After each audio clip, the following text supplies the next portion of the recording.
Good afternoon, everyone. I want to thank Chairman Grassley for allowing Senator Hawley and myself to co-chair this hearing designed to examine the failures of the Biden administration's Operation Allies Welcome parole program. After the disastrous withdrawal from Afghanistan in 2021 that led to Kabul falling to the Taliban, the Biden administration carried out a haphazard evacuation and parole of more than 70,000 Afghan nationals into the United States. And we'll talk more about the importance of parole and its unique meaning within the immigration laws. But many of the 70,000 Afghan nationals that were paroled in the United States were unvetted and allowed to travel throughout the United States even when we had derogatory information or concerns about them. On November the 26th, we'll remember that one of these Afghan nationals, a man named Ramanullah, I'm going to butcher his name, Khanwal, carried out an ambush-style shooting against our National Guard service members here in the nation's capital. One of them was killed, Sarah Beckstrom. This tragic incident first lays bare the obvious question: how did this murderer come to be let in the United States in the first place? And secondly, how do we know that there are no other such Afghan nationals in the United States who might carry out another similar attack? To answer these questions, let's take a brief walk back in history to the 9/11 World Trade Center attacks in 2001. In 2004, the 9/11 Commission issued its final report noting that America remains at risk due to gaps in our nation's overall security apparatus, especially with regard to the vetting of foreign nationals, as well as information sharing and communications amongst the top law enforcement agencies and the intel community. Since 2001, many improvements have been made, but America remains at risk. During his first administration, President Trump heeded the recommendations of the 9/11 Commission and imposed enhanced vetting requirements on aliens seeking to enter the United States. But enhanced vetting for aliens and increased coordination between government entities to assess an individual's risk to the United States yields little results if a subsequent president and administration deliberately choose to ignore these effective measures. President Biden made this choice the moment he took office in 2021. He revoked each and every one of President Trump's executive orders and proclamations requiring enhanced vetting of aliens. Similarly, President Biden revoked an assessment of the security apparatuses of countries around the globe who had nationals seeking to enter the United States. But the bigger blunder came in April of 2021 when President Biden charged ahead with the announcement that the United States would withdraw from Afghanistan by 9/11/2021. During his first administration, President Trump created a strategy for an effective drawdown in Afghanistan based on input from military leaders on the ground. President Biden chose to ignore that strategy, presumably to land another rebuke of President Trump's policies or to make a political point. Whether President Biden rushed forward with full knowledge and deliberation or was wholly unaware of what was orchestrated by his staff under him is a question best left for another day and another hearing.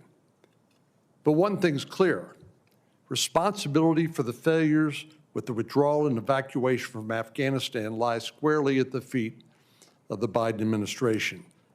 Not one of the agencies during his tenure in office were prepared for the speed with which Kabul fell, nor were they ready for the volume of Afghans who had rushed to the embassy and airport seeking to leave Afghanistan. Neither the Biden State Department, the Department of Defense, nor the Department of Homeland Security had a proper plan in place. They didn't have enough information on the number of people who needed to be evacuated, let alone who most of these people were, especially if they were not directly associated with the embassy. There was no real guidance policies or procedures in place, and as noted in one report, the agencies essentially made up policies and procedures on the fly, essentially on an ad hoc basis. One Deputy Inspector General stated informally, that he believed the bombing at Abbey Gate on August 26, 2021, which killed 13 service members, was a direct result of the lack of coordination and failure to have the right information about the anticipated volume of people who would be coming or who would be considered vulnerable and in need of evacuation. Let me say that again. A Deputy Inspector General said the bombing at Abbey Gate on August the 26th, 2021, which killed 13 American service members, was a direct result of the failures of the Biden administration. The airlift from Afghanistan was the largest in U.S. history. The DoD, Department of Defense, moved more than 120 Afghan nationals out of Afghanistan in 17 days. One of these nationals were taken to transit. Once these nationals were taken to transit sites outside of Afghanistan, known as lily pads in Qatar, Bahrain, UAE, Kuwait, Italy, and Germany, the department generally only had between 10 to 14 days to transport them from those countries to the United States. The speed and lack of coordination of the withdrawal was far from the only problem. The process by which massive numbers of these foreign nationals was vetted and brought to the United States was also filled with flaws. Let me turn to Operation Allies Welcome. The young man who committed this heinous attack against our National Guard service members on November the 26th was not the recipient of a congressionally passed special immigrant visa program. Rather, he entered the country through Operation Allies Welcome parole program. You heard me use that term before, and I'll use it again. Under this parole program that was created, or this parole program was created as an end run around Congress. And the Biden administration in the process let in tens of thousands of unvetted Afghans into the country. These individuals had no honorable military service or sacrifice that warranted special treatment. In fact, most of them had no immigration status at all, which is why they were admitted under this authority known as parole. Now, when we talk about parole, it's not what most of us think about in the criminal law context. It's where folks are, under U.S. immigration law, parole is somewhat like an easy pass, like speeding through a toll booth. If we consider the definition of the word, it becomes clear just how foolish the Biden administration's actions were. The U.S. Citizenship and Immigration Service defines the word parole as a discretionary decision to allow inadmissible aliens who are not admitted to the United States to be physically present in the United States. Or to put it more succinctly, parole is a form of entry specifically for people who might otherwise be inadmissible. We can put these definitions together in this chart. In other words, parole authorizes the Department of Homeland Security Secretary to allow people in our country who otherwise would not be allowed in. This discretionary immigration authority was only supposed to be used on a case-by-case basis for exceedingly rare and extreme circumstances. Under Operation Allies Welcome, President Biden essentially gave an easy pass to hundreds of thousands of aliens who otherwise were not eligible to come, or who were not eligible to come, but for this discretionary issuance of parole. The Biden administration used parole to allow aliens into the country who were virtually unknown, except for the information they provided to us about themselves. One thing that struck me after I received several briefings on this parole program was how the security vetting process was often based on information that was not accurate, and in many cases was either incomplete, missing, or completely fabricated. In other situations, agencies relied on records that were inaccurate, incomplete, or missing critical biographic data like the person's name or date of birth. One State Department Inspector General audit highlighted a Kabul embassy official's comment about the high level of fraud in Afghanistan as compared to other countries. Remember that Afghanistan has been run by a terrorist organization for multiple periods of time throughout its history. Given this fact, and given that this government controls many of the records from that country, can we ever truly rely on any document issued by Afghanistan to confirm that any Afghan national is who they claim to be? Even more disturbing were the findings from the Department of Homeland Security Inspector General that some Afghan parolees made it into the United States even though they had not actually completed their vetting protocols. At least 1,300 Afghan nationals were allowed to travel and enter the United States before we even collected their biometrics, fingerprints, photograph, in order to run background checks through the various government databases. At the end of the day, the Biden administration allowed more than 70,000 Afghan nationals into the United States using this claimed parole authority. And once these folks were here, the agencies simply lost track of them. To date, we still haven't located many of the Afghan parolees who were resettled into over the 176 communities across the United States. But thankfully, now that President Trump is back in office, he's prioritized vetting of all aliens outside the country and currently inside the country, including parolees. According to the Director of National Intelligence, Tulsi Gabbard, and the National Counterterrorism Center Director Kent, more than 70,000 Afghan parolees President Biden allowed into the country through Operation Allies Welcome, 18,000 of them were known or suspected terrorists. The NCTC has identified 2,000 individuals with ties to terrorist organizations and is actively working with the FBI on their cases. So clearly, more needs to be done. We need to codify, that is, put into law, the policies and procedures that we know are needed to ensure that America has an effective security apparatus and vetting process outside and inside the United States. Until that happens, we can't give the American public a 100% guarantee, which they're entitled to, that another attack will not occur. Americans deserve to live free from fear that individuals with ties to terrorist organizations are not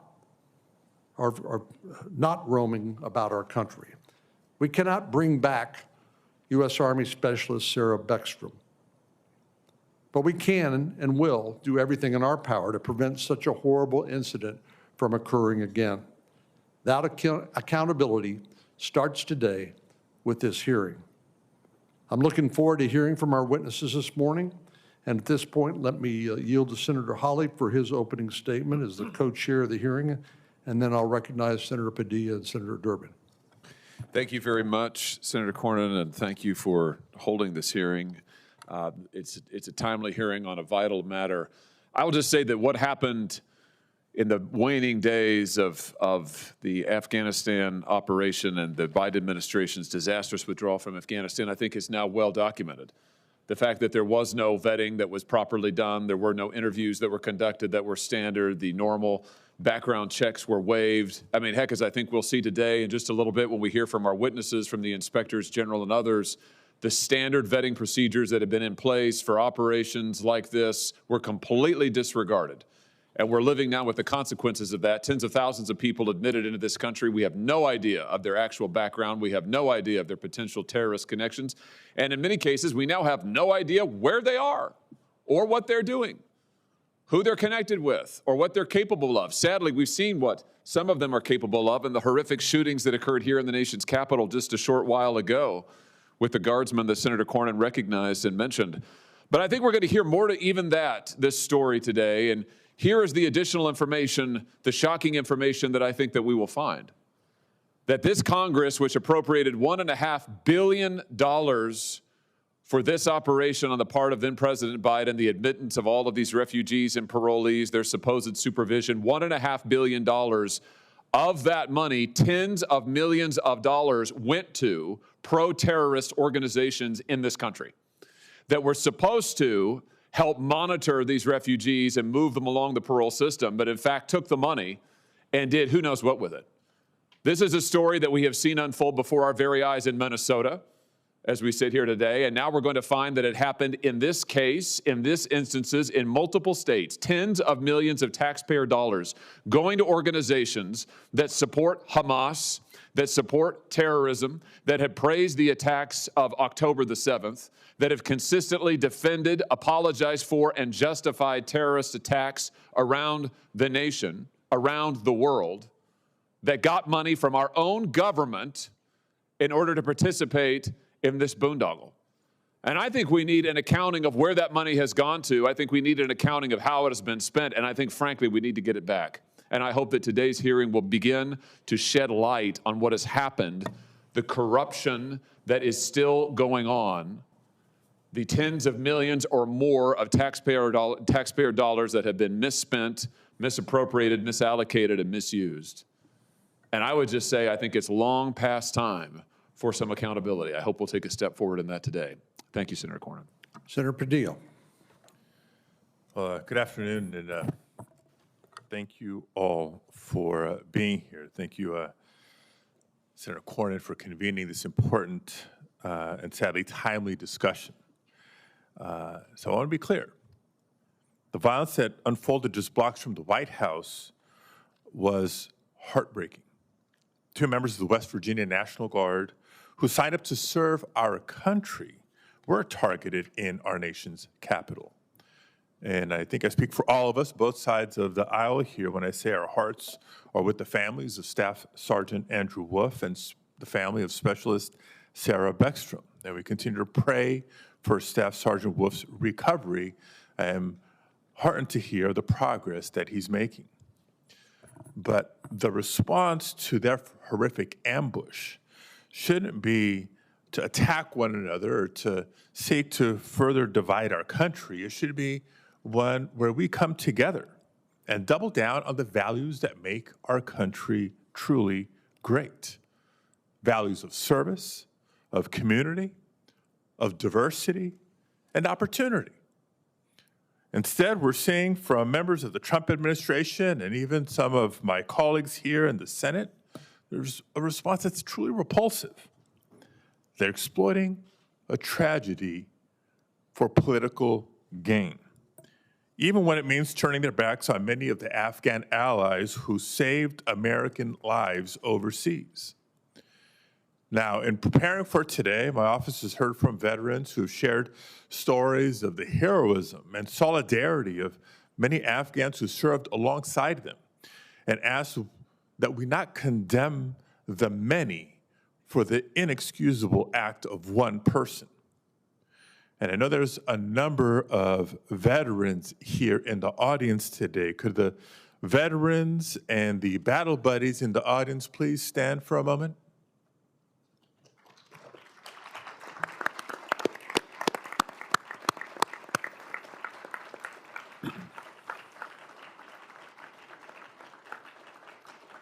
Thank you.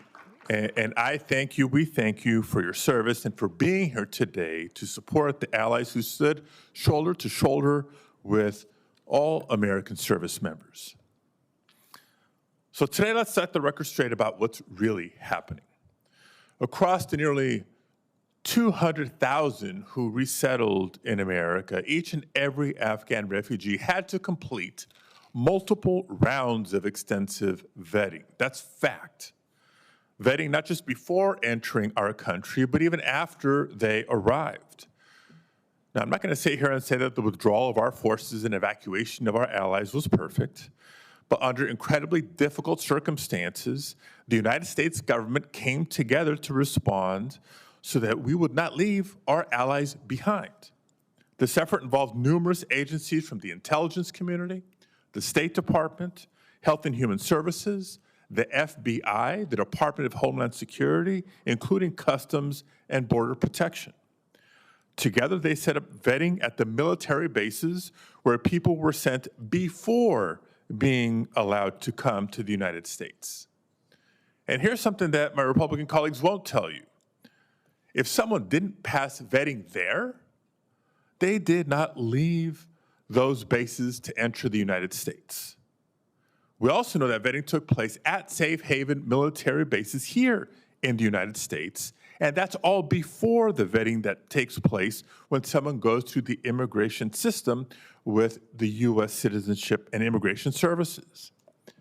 And in the case of the CIA's so-called zero-unit fighters, the vetting went even further because Afghans were vetted by our intelligence community before they even joined the unit.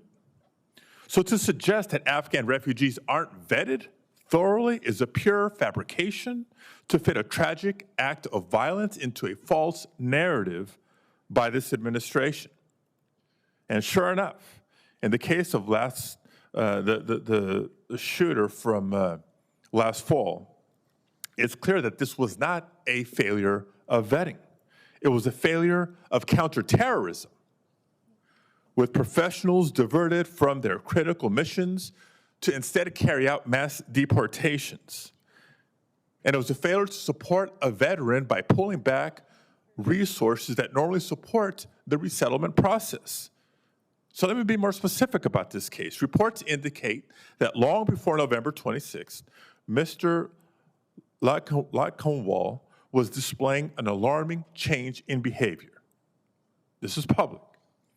He was isolating himself for long periods in a dark bedroom, retreating from his English classes, his job, his family, only leaving to set out on long solo road trips.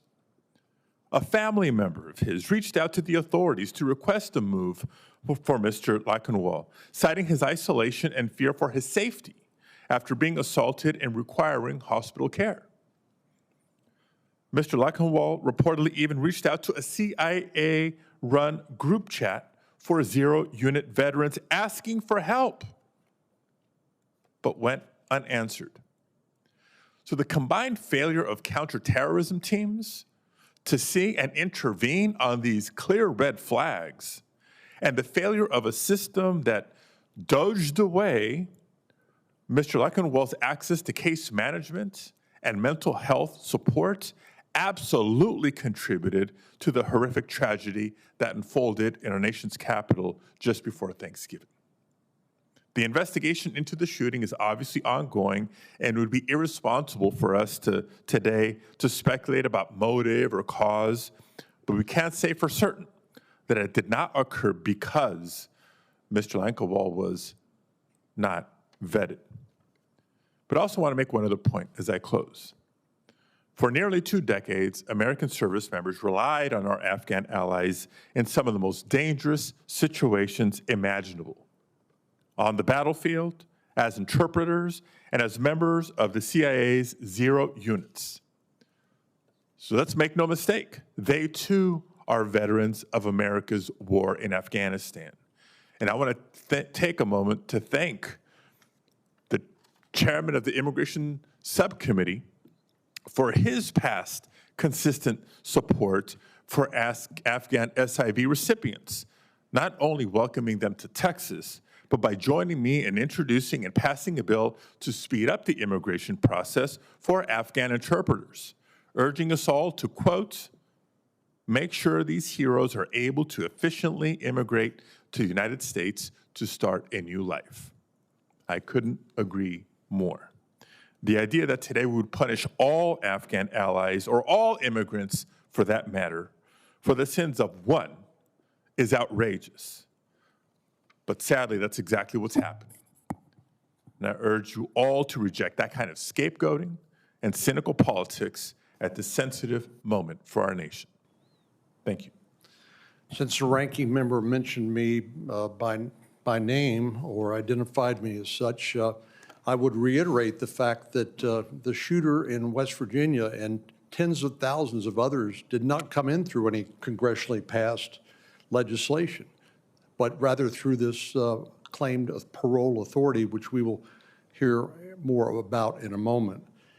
And that is significant. And I would just say, finally, that all of us were misled by the Biden administration that they would protect the safety of the American people first and foremost by properly vetting every alien that was admitted into the country. Obviously, they misrepresented that to us.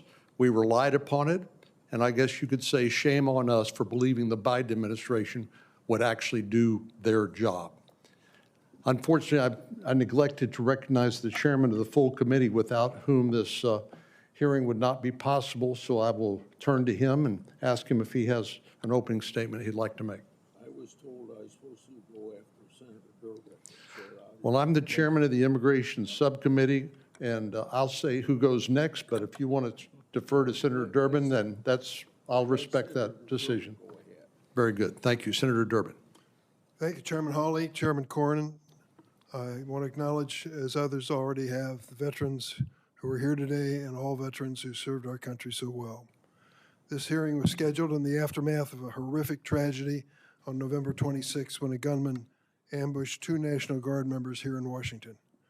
I offer my deepest condolences to the family of Specialist Sarah Beckstrom, who lost her life in that attack, and I'm keeping Staff Sergeant Andrew Wolf in my thoughts and prayers, as I'm sure many are.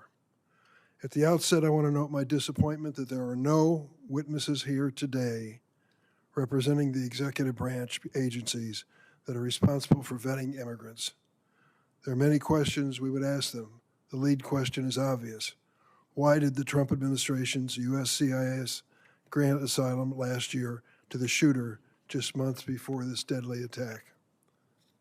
We do have witnesses from several inspector general's offices, but President Trump illegally fired the heads of those 2 offices, and I'm concerned these offices may now be reluctant to criticize Trump administration action. Unfortunately, the administration has used the heinous actions of one person to paint an entire community as a threat to America. 2 days before this tragedy, the administration ordered a review of all refugees who entered the United States under the previous president, requiring a re-interview of nearly 200,000 people. 200,000. After the shooting, the Trump administration announced a flurry of additional measures to crack down on legal immigrants.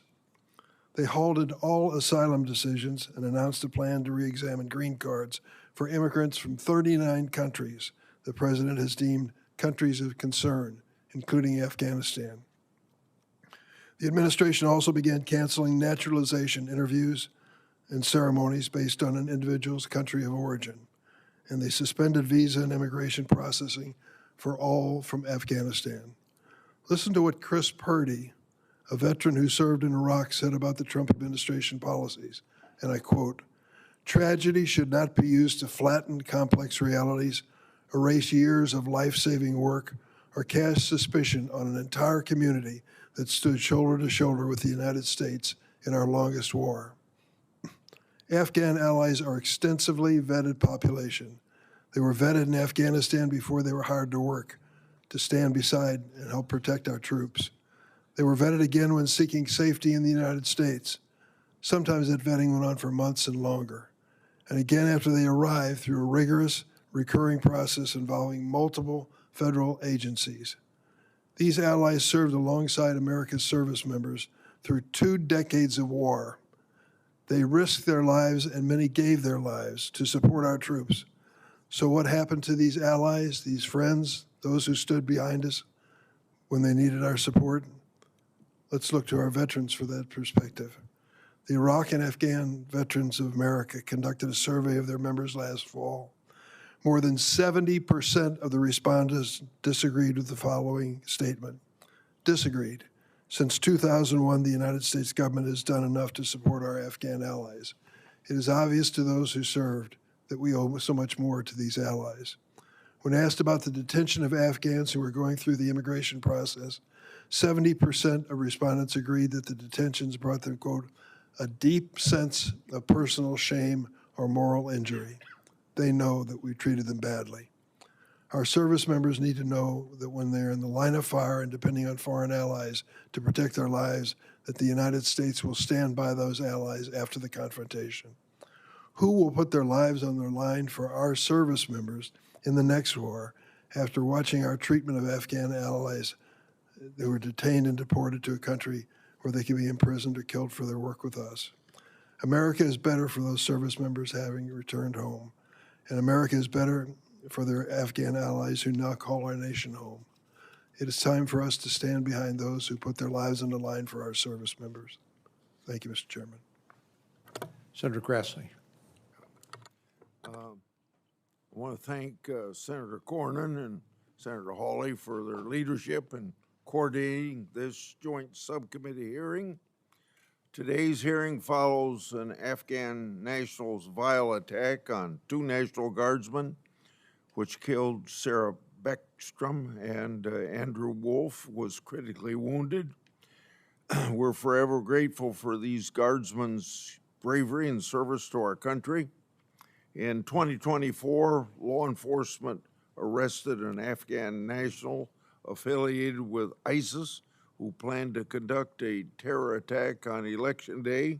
And just days after Sarah Beckstrom and Andrew Wolf were attacked, law enforcement arrested another Afghan national in Texas who posted online threats to bomb and kill Americans. The last administration failed to enforce our immigration laws and to appropriately vet Afghans that they brought to the United States. President Biden and Vice President Harris, after their administration's botched withdrawal from Afghanistan, stood up a massive immigration parole program, Operation Allies Welcome. A staggering 70,000 plus Afghan parolees entered the United States through the program. Immigration parole's intent is careful consideration on an individual case-by-case basis. President Biden and Secretary Mayorkas, however, failed to enforce our immigration laws and granted parole en masse to a large swath of folks at the border and elsewhere, including Afghan evacuees, many of whom didn't even serve alongside U.S. forces in Afghanistan. The Biden-Harris administration invited other Afghans into the United States as a special part of special immigrant visa program. By 2022, some in Congress wanted to create a pathway for permanency for tens of thousands of Afghans, both those issued an SIV as well as those merely paroled into the United States. The scope of these efforts continues to go far beyond those who dutifully served alongside our troops and aided in their mission. Since 2021, I've warned the Biden administration, my congressional colleagues, and the American public about the failure to vet Afghan evacuees. For years, the Biden administration hid known vetting vulnerabilities from the people. The multiple inspector generals released reports detailing the Biden-Harris administration's stark vetting failures. Initially, the Biden administration failed to vet evacuees against all available Defense Department tactical data prior to being paroled. But even if all the databases were searched, there's arguably never be a full vetting. The Afghan government, national and local, isn't known to be the most organized and diligent with records and intelligence work product. If our government database don't possess all known security risk of individuals, running names against the database won't do much good. Last year, on September the 9th, DHS Secretary Noem told my office that as of August 12th, 2025, thousands of Operation Allies Welcome parolees were potential national security risks. Clearly, problems persist in our own backyard. More recently, on January 7th of this year, I wrote to the Department of Justice, FBI, Department of Homeland Security, State Department, CIA, and the Department of Defense. In that letter, I made public new records. Those records show that the Biden State Department had recommended a special immigration visa for Afghan nationals charged with shooting the 2 National Guardsmen. According to the Biden State Department, the terrorists posed no threat to national security, quote unquote. Last year, I also brought the U.S. CIS and the FBI personnel for bipartisan briefing as part of my oversight. The briefings further discussed the inherent failure in the vetting system of the previous administration. The American people deserve to know the information that the members heard during these hearings, and I've asked the FBI to declassify certain information. Still today, some proposals ask Congress to simply rubber stamp these abuses of parole. Instead of using more proper pathways like refugee admission program, the Biden-Harris administration took drastic shortcuts, and America is less safe as a result. Carving out exceptions, pushing poorly vetted parolees to the front of the line is not the answer. Addressing the executive branch's prior abuses of parole is. That's why I've reintroduced my Immigration Parole Reform Act this Congress. Similarly, recent proposals to expand the SIV program to do little to address the thousands already here who weren't adequately vetted.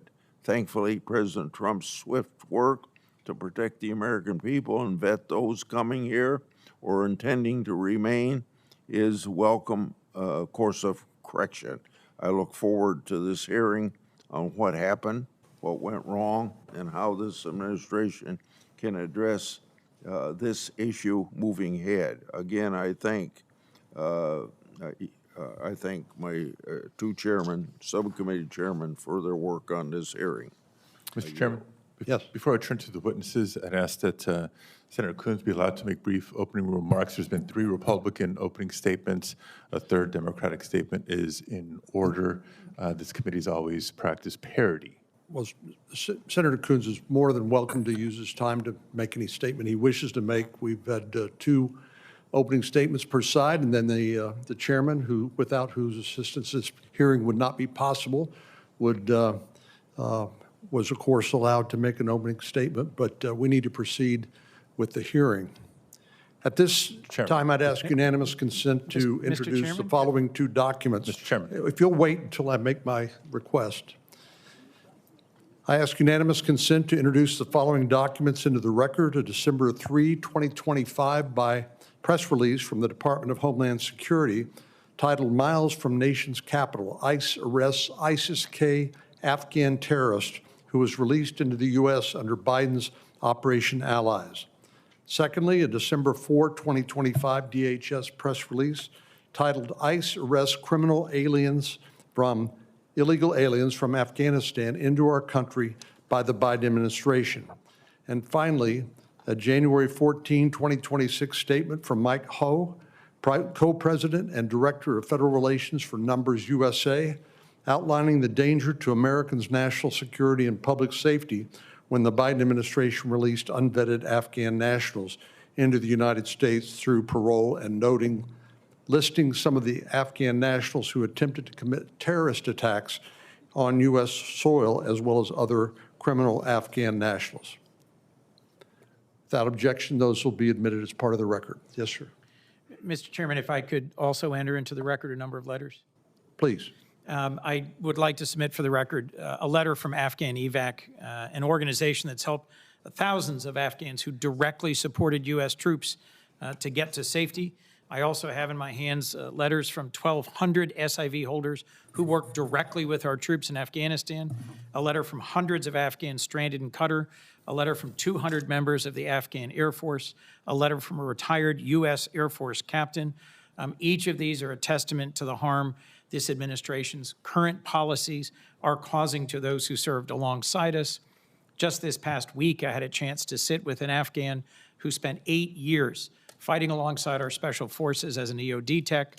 someone who has resettled into the United States, who is working, who has been granted asylum, and he and his wife are terrified that he will be picked up and forced to return to face the Taliban, who didn't just threaten his life, but have murdered a member of his immediate family as retribution for his brave and dedicated service. He saved the lives of 2 American soldiers in a firefight. We should not turn our backs on folks like this who stood with us. I'll close. As Afghan EVAC has said, there is no greater threat to the future of U.S. military operations than the perception that America abandons its partners once the shooting stops. I believe the Taliban is cheering what is happening today, and those who are being forced back to Afghanistan, I think, will be an enduring stain in our nation. Thank you, Mr. Question, Chairman. of course, is where does the public safety of American citizens, where does that fit into our colleagues' analysis here? Of course, allies who assisted us, who are properly vetted, who are not a threat to public safety, are welcome into our country. We do want our allies to work with us in future conflicts, but to let tens of thousands of people into the country unvetted, many of whom did not serve with our United States military, is just flat irresponsible and puts public safety of the American citizens at risk. That, for us, this side of the aisle, is a non-negotiable requirement. At this time, I want to introduce our witnesses. Mr. Chairman, First did is you Avern consent to have Baker, those admitted? senior official performing the duties of Inspector General for the U.S. Department of State. I want to thank Mr. Baker, who's currently serving as the senior official performing the duties of Inspector General at the State Department.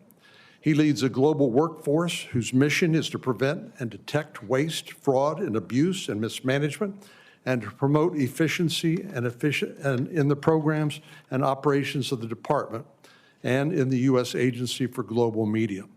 A seasoned senior executive with more than 2 decades of oversight experience, Mr. Baker previously led more than 80 inspections and evaluations, improving the efficiency of department operations while identifying hundreds of millions of dollars of findings with monetary benefit to American taxpayers. Before this current position, Mr. Baker was the Assistant Inspector General for Inspections, where he led the OIG's worldwide program to conduct independent assessment of overseas posts, spearheading efforts to streamline the inspection process through data automation, risk analysis, and dynamic planning to address emerging oversight challenges in Ukraine, Iraq, Afghanistan, and Israel. Craig Adelman is the Deputy Inspector for Audits of the Office of Inspector General for the Department of Homeland Security. In this role, he helps oversee the audit functions of the DHS Office of Inspector General, which conducts independent performance and financial audits of DHS programs and operations to improve efficiency, effectiveness, and accountability. Before becoming Deputy IG for Audits, Mr. Adelman worked as a senior program analyst for DHS, conducting performance audits on information management and related issues. Finally, Mr. Michael Roark, on April 1, 2019, the Department of Defense Inspector General completed a reorganization of its evaluation components. Intelligence and special program assessments, policy and oversight, and special plans and operations were merged into the evaluations component. Mr. Roark was named as the Deputy Inspector General for this new component. Mr. Roark has served with the Department of Defense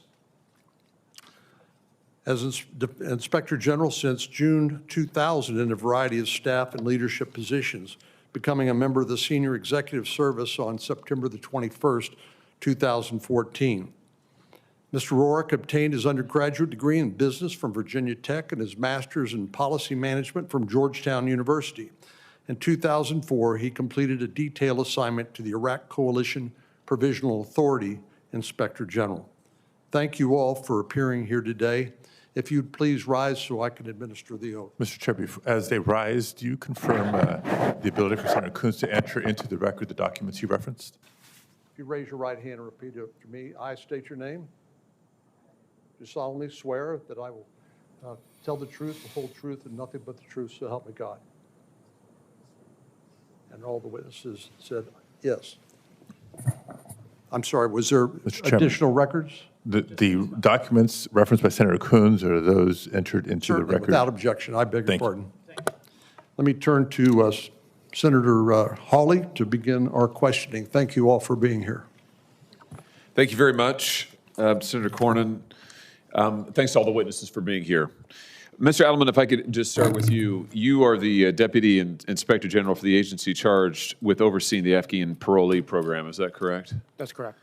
In 2022, your office found that President Biden's DHS allowed some Afghans into the country before they were fully vetted, including, if I remember correctly, one who had been liberated from prison by the Taliban. Do I have that correct? That's correct. I think we're going to see this exhibit maybe over the side of my shoulder here. I just want to read directly from your report. CBP allowed some evacuees to enter into the United States who were not fully vetted. CBP paroled one evacuee into the United States who had been liberated from prison by the Taliban. CBP paroled another evacuee who posed national security concerns. Now, early reports by the inspectors general at DOD and the FBI found that over 50 known or suspected terrorists had entered the United States as a result of the Biden administration's screening or lack thereof. And last month, the director of national intelligence said that 2,000 Afghans in America may have ties to terrorism. That is a very, very big number. So I just want to talk a little bit about how this happened and see if I can get your help in doing that. Let me just start with testimony that this committee, the full committee, the Judiciary Committee, previously received. In 2021, then DHS Secretary Alejandro Mayorkas testified that the administration had a rigorous vetting process in place. I think we've got a quote of his here. We have taken steps, I'm quoting him now, to make sure that the vetting program is indeed rigorous. Now, he said, this may have been in response to a question from me, he said that indeed the vetting did deviate from normal refugee screening. That was an understatement.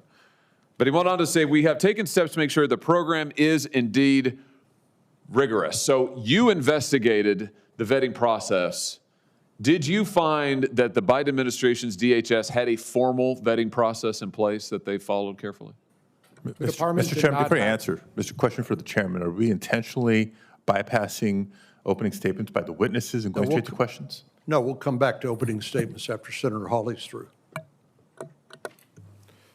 The department did not have a formal process at the start of the OAW. Okay, can you just say that one more time?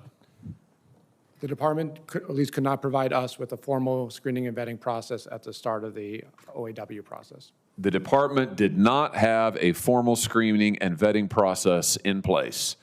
The most that the Biden administration did, according to your investigation, was to run Afghans' biometric and biographical information, I think is what you found, like their names and dates of birth and other biographical information they may have supplied. Is that correct? Or that broadly correct? That's correct until December of 2021 when they began requiring in-person interviews. So until that time, for the first several months, they were relying on biographical information supplied by the Afghans as well as some biometrics. Now, your office found that that approach was severely flawed, partly because many Afghans did not know their birth dates. Is that correct? Explain this. That's correct. There was missing information from the OAW population, including first, last names, and date of birth. There was about 11 to 12,000 that did not know their date of birth. How many, sorry? Between 11 and 12,000. 11 and 12,000 who did not, which is a cultural thing, I think, but Correct. obviously presents an issue for us when doing vetting. So 11 or 12,000 who were admitted for whom we didn't even have their date of birth. That's pretty extraordinary. Let me ask you this. Did the Biden administration require Afghans to show identification at ports of entry? The department requested identification, but not all Afghans had formal identification, such as a passport. We found over 30,000 that did not have formal identification. Could you just say that number one more time? How many who didn't have identification? I believe the number's actually 36,000. 36,000 who could not show identification at a port of entry. Here's a quote from the report. CBP's Concepts of Operations allowed its officers to admit or parole evacuees into the country without presenting proper identification documents. 36,000 of them. That's astounding. And then my understanding is to do the bare bones background checks that were actually performed, DHS, the Biden DHS, sent a list of Afghans to the Department of Defense and the FBI. That process would normally take months. Would it surprise you to hear that the DOJ's Inspector General found that the list of evacuees was submitted to the FBI via email, and the FBI was given 2 hours to respond? I can't confirm that. I can just say that there's very limited time to conduct the screening and vetting of those evacuees. Yeah, here's the quote. It's over my shoulder, I think. DOD and CBP created lists of Afghan refugees which were submitted to the FBI via email with only 2 hours to respond. Let me just ask you finally, I know my time is about expired, just when it comes to interviews, normally refugees, SIV applicants are required to attend an in-person interview. Mr. Adelman, did DHS systematically interview evacuees before they were admitted? Were all the evacuees interviewed? No, Did they systematically conduct mental health screenings? not that I'm aware of. Well, all of the above should have been done. And the fact that tens of thousands were admitted without so much as an ID, without a birth date, I think it's really no surprise why we are where we are. Thank you, Mr. Chairman. Let's go back and allow the witnesses to make an opening statement before further questioning, and Mr. Adelman will recognize you first for that purpose. Thank you, and good afternoon, Chairman Grassley, Cornyn, Hawley, Ranking Members Padilla and Durbin, and members of the subcommittees. Thank you for inviting me here today to discuss the Department of Homeland Security, Office of Inspector General's critical oversight work of the federal government's efforts to resettle Afghans under Operation Allies Welcome. In the summer of 2021, the United States withdrew military and diplomatic personnel from Afghanistan. The prior administration then launched Operation Allies Refuge, and shortly thereafter directed the Secretary of Homeland Security to lead interagency efforts known as Operation Allies Welcome, or OAW, to help resettle vulnerable Afghan nationals. More than 77,000 Afghan nationals were paroled into the United States through OAW between July 2021 and September 2022. Parole is a discretionary and temporary immigration authority used for urgent humanitarian reasons or significant public benefit. The recent shooting of 2 National Guard members in Washington, D.C., allegedly involving an Afghan national who entered the country through OAW, has sharply focused public attention on how DHS screened and vetted this population. Since 2021, DHS OIG has conducted a series of audits and evaluations in which we identified systemic concerns about the department's ability to carry out one of its most fundamental responsibilities, ensuring that individuals granted parole or temporary protection in the United States are properly screened, vetted, tracked, and monitored. We've issued 7 reports on the subject since 2022, and we continue to examine the department's performance related to OAW. My testimony today focuses on our issued reports, which collectively assess DHS's performance from initial screening and vetting to the ongoing processes for revetting and monitoring individuals over time. Our most consequential audit report on this subject, OIG 2264, examined DHS's ability to screen, vet, and inspect Afghan evacuees. We found that DHS encountered significant obstacles that prevented CBP officers from consistently accessing complete and accurate data when determining evacuees' admissibility and parole eligibility. In many cases, critical information such as full names, dates of birth, and travel document data were missing, incomplete, or unreliable. We also found that CBP permitted at least 35 individuals to travel to the United States without passing both biometric and biographic vetting processes. And DHS did not collect full biometrics for nearly 1,300 individuals before arrival. Further, CBP paroled 2 individuals who were later determined to be national security risks, which resulted in their subsequent apprehension and removal from the country. Our more recent work examined DHS's handling of derogatory information about OAW parolees who remained in the country. We found the department uses a fragmented, siloed process in which no single component has clear ownership of identifying, resolving, and acting on derogatory information. This meant that individuals whose benefit applications were denied due to derogatory information could remain in the United States indefinitely without enforcement consequence. We continued this work in 2024 by examining DHS's oversight of parole expiration across multiple humanitarian programs, including OAW. We found DHS lacked a well-defined process to track the end of parole and did not routinely initiate enforcement actions when an individual's parole expired. As a result, DHS did not have assurance that former parolees were lawfully present in the United States after parole expiration. We've issued 17 recommendations intended to help the department fix these weaknesses. We recommended DHS assign centralized ownership of vetting and derogatory information resolutions and real-time tracking of parole status, Our findings do not assert that better processes could have prevented specific incidents. However, current processes for vetting and tracking individuals who entered the United States as part of OAW are not sufficiently reliable. Our findings have been consistent. DHS was not adequately prepared to manage the scale and complexity of the Afghan evacuee crisis while maintaining strong national security controls. Through our oversight work on this subject, we identified vulnerabilities to the American public if the department cannot properly screen and vet individuals entering the United States, resolve risk indicators, or ensure accurate records. Thank you again for the opportunity to testify, and I look forward to answering your questions. Mr. Baker. Good morning, Chairman Cornyn and Hawley, ranking members Padilla and Durbin, and members of the subcommittees. Thank you for the opportunity to speak with you today. First, I want to acknowledge the tragic events that have brought us here. We remain hopeful for Staff Sergeant Wolf's recovery and are encouraged by reports of his progress. Our deepest sympathies go to his family and the family of Specialist Beckstrom, whose life was suddenly and tragically taken. The nation mourns her loss. My remarks will focus on the oversight work of the State Department's Office of Inspector General, particularly our work related to the screening, vetting, and relocation of Afghan nationals. This work spans multiple years and touches on a range of programs and processes. We've issued a total of 11 reports on the screening, vetting, and relocation of Afghans from 2017 to 2024. Afghans have entered the United States through three major pathways: humanitarian parole, refugee status, and the Special Immigrant Visa Program.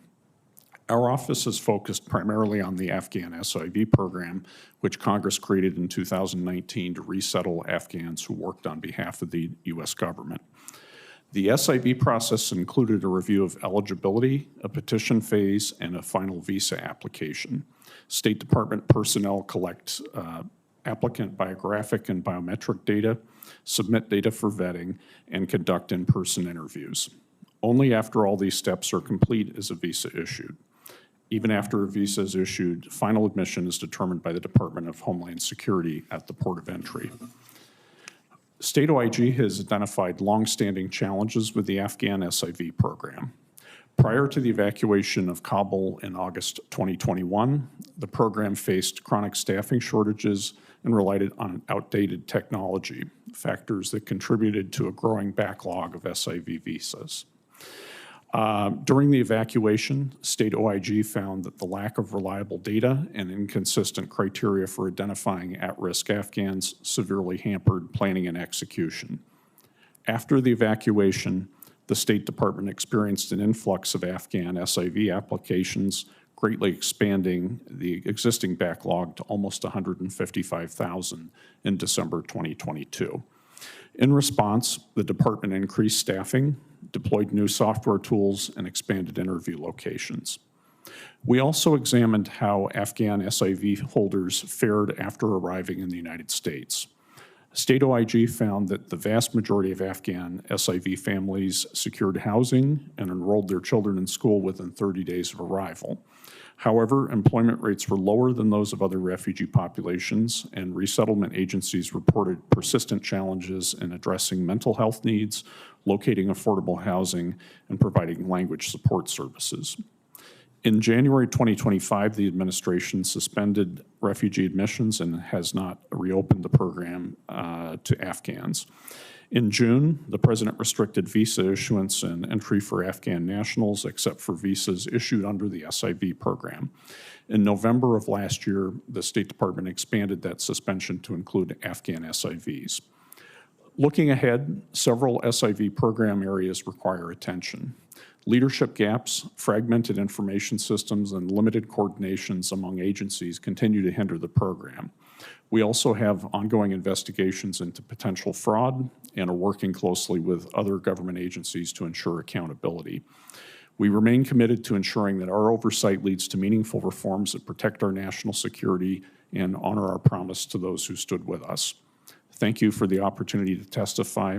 I look forward to your questions. Thank you, Mr. Baker. Mr. Roark. Good afternoon, Chairman Cornyn and Hawley, and ranking members Padilla and Durbin, and distinguished members of the subcommittees. Thank you for your inviting me to discuss our previous oversight work on the DoD's supporting role in screening displaced people from Afghanistan. In June 2021, the DoD tasked the Army's National Ground Intelligence Center, or NGIC, to support the Department of State's request for assistance for special immigrant visa applicant processing. Later, beginning in August 2021, the DoD supported the Department of Homeland Security as the lead agency responsible for biometric screening of Afghan evacuees traveling to the U.S. and overseas military locations.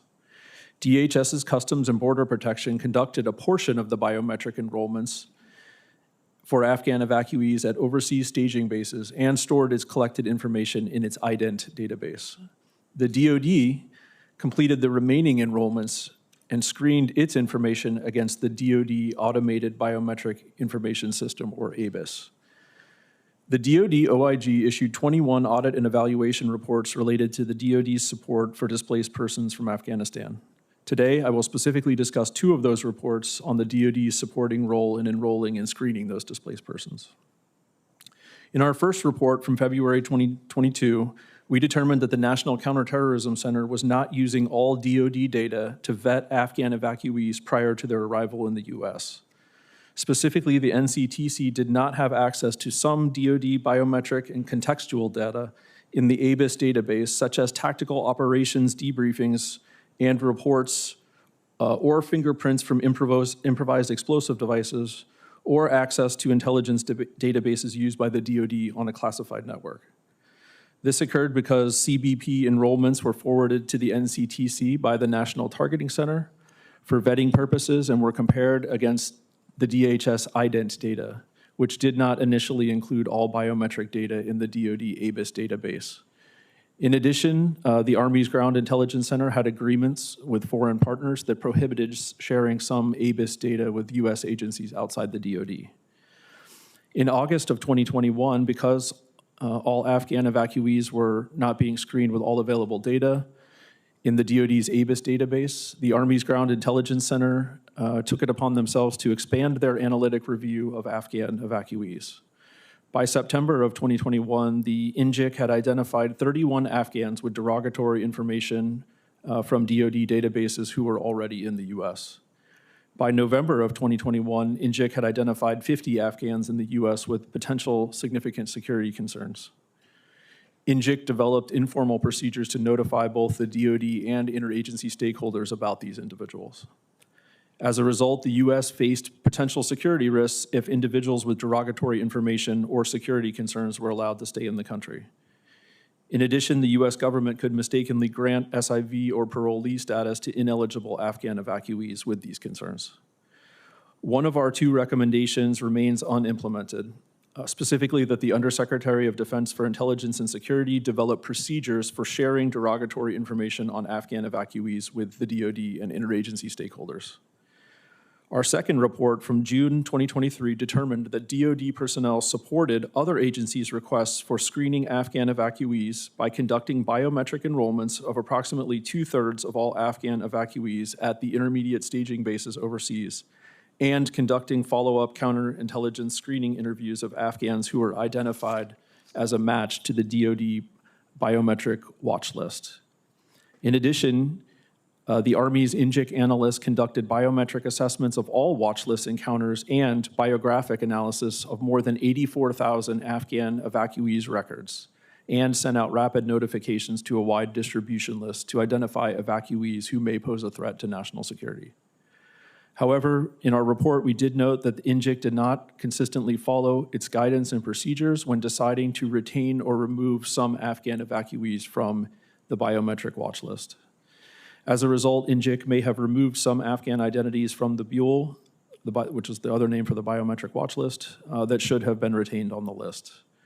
This is important because the DHS used the biometric watch list as one consideration for its screening and vetting analysis to determine whether Afghan evacuees should be allowed to travel to the U.S.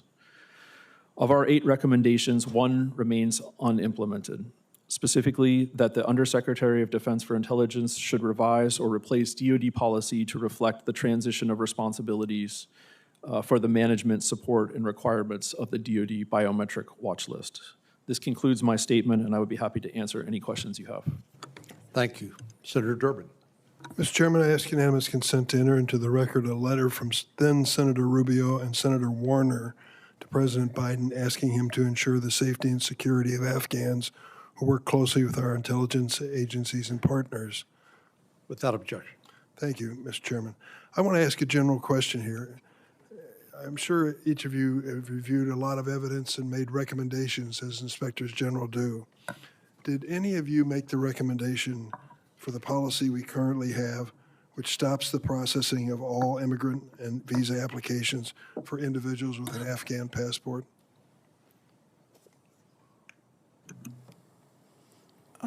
I think I'll go ahead and take that question, Senator, since the State Department is primary responsibility for issuing visas and immigrant visas.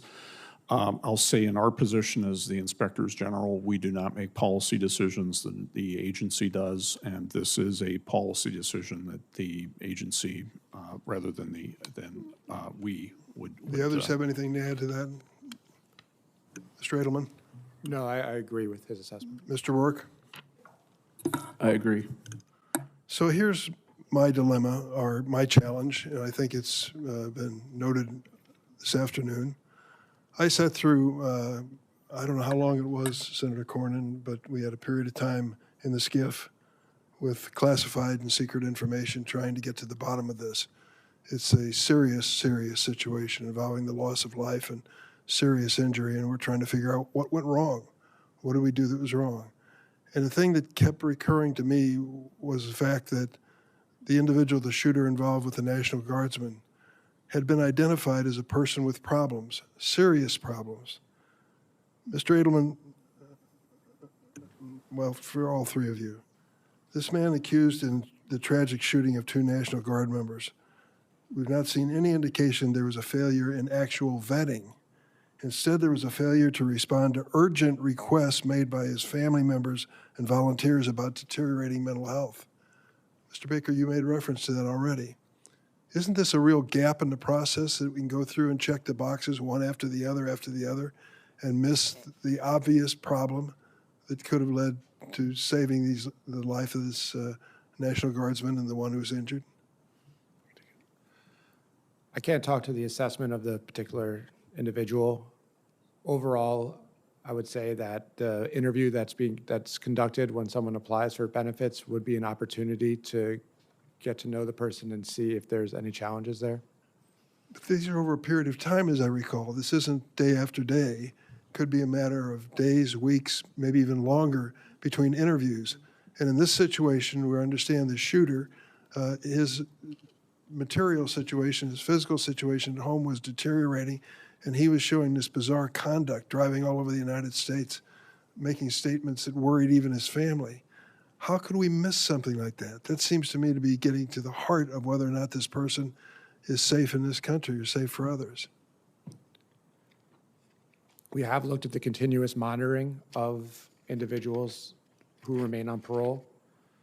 We found that DHS continues to do a poor job of sharing information between their different components, whether it be CBP, USCIS, and ICE, and did not have agreement on what type of guidelines would lead to enforcement action during our reporting process. And I might say that we're talking about an agency which has diverted massive resources now to a totally unrelated undertaking involving the city of Chicago and the city of Minneapolis and other places. Mr. Baker, what's your impression as you consider this gap in asking the very basic questions of what's wrong with this man? I can't, like my colleagues, speak to the individual case, but I can go back to the work that we've done. The State Department was responsible for the first, I believe, 30 to 90 days of resettlement activities, which included providing services to evacuees pending a transition to the Department of Health and Human Services, which carried that forward. Our work did find significant challenges with mental health support and screening, in part because the evacuation occurred during COVID, in part because of difficulties finding medical professionals with language skills that would be sufficient to work with the Afghan population. Furthermore, the State Department's role was only for 90 days for this program when the transition to HHS occurred. I would say that that was a finding and a concern that we had in terms of mental health support in the work that my office has done. So I run out of time here, and I'm sorry, Mr. Roark, I couldn't give you a few additional seconds. But it gets down to the bottom line. Have we learned anything from this horrible experience, this tragedy? I mean, there's a lot of finger pointing that goes on Capitol Hill by both political parties. Is this Joe Biden's fault? Is this Donald Trump's fault? Who made the last decision and so forth? Wouldn't it be better for us to take a lesson from this about how we can improve this process in the future rather than just shutting down any access of asylees into the United States from 39 different countries? I would like to see us do something positive and bipartisan and really make this a safer system. Thank you, Mr. Chairman. Do any of the witnesses disagree with the statement that a prerequisite, a non-negotiable requirement of any of these programs, whether it's the special immigrant visa program or the parole program, should be the safety and security of the American people? Anybody disagree with that? Mr. Baker, in 2024, your office issued a report stating that the Department of State could not confirm the number of individuals evacuated from Afghanistan. Is that correct? That is correct, sir. What we do know is about 80,000 of these individuals, this unknown total of individuals evacuated, that 80,000 of them were paroled into the United States. Mr. Adelman, you mentioned the fact that parole, this authority of the executive branch to allow people to enter the country who would otherwise be inadmissible, is supposed to be decided on a case-by-case basis, correct? Correct. And would you agree with me that the categorical issuance of parole, whether it's to the Afghan nationals or to the millions of people the Biden administration let come across the southern border, is an abuse of that authority given to the executive branch? In other words, it's not on an individual basis, right? Each individual who entered parole through parole was inspected by CBP, and ultimately that process leads to the parole of that individual.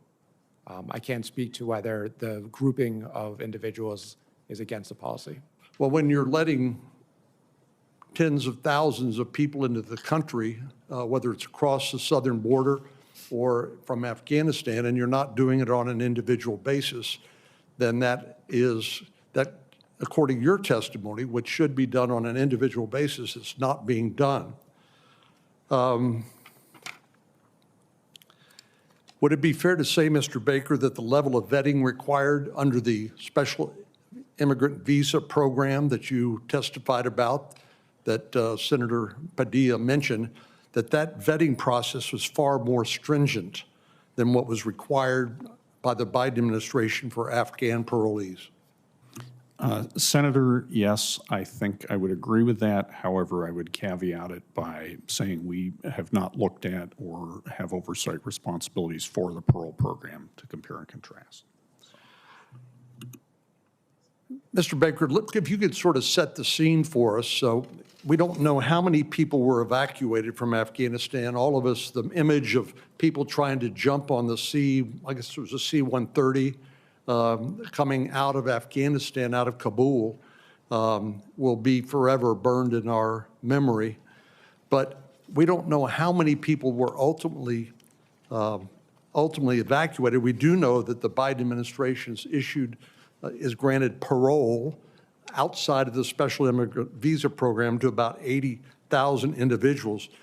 But how in the world can you properly vet an individual if they don't know their date of birth? I mean, the fact is, Afghanistan has been a war-torn country for a long time. And basically the Taliban a terrorist organization, allowed Al-Qaeda a foothold in Afghanistan. And obviously, we know how that turned out on 9/11/2001. But is there any surprise to you, Mr. Baker, that not only we don't know when many of these people were born, that we actually don't have any records whatsoever, one way or another, about these individuals? I think our work has shown, Senator, there is in fact a high level of identity fraud in Afghanistan for documents. And with respect to the special immigrant visa program, which I can speak to more directly, there were significant staffing gaps at the embassy. About a third of the consular positions were vacant prior to the evacuation. Yeah, I believe you mentioned that earlier. Yep. Do we know where these people are? The 80,000 people paroled by the Biden administration, the Afghan nationals, Mr. Adelman? A number of them applied for immigration benefits. Do we know where 80,000 of them are? I can't confirm that we would know where 80,000 are. I would defer to the Do we know department. what they're doing? I would defer to the department who does the monitoring. Does the United States government know whether any other Afghan nationals admitted by use of this claimed parole authority have become radicalized? I would defer to the NCTC and the department.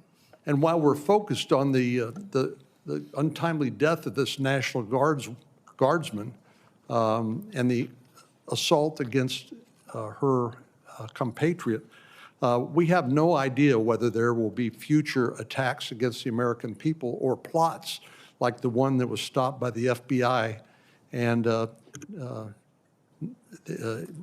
shortly thereafter in Fort Worth. Or how many of them were radicalized, have become since radicalized since they are in the United States. So I'll finish where I started.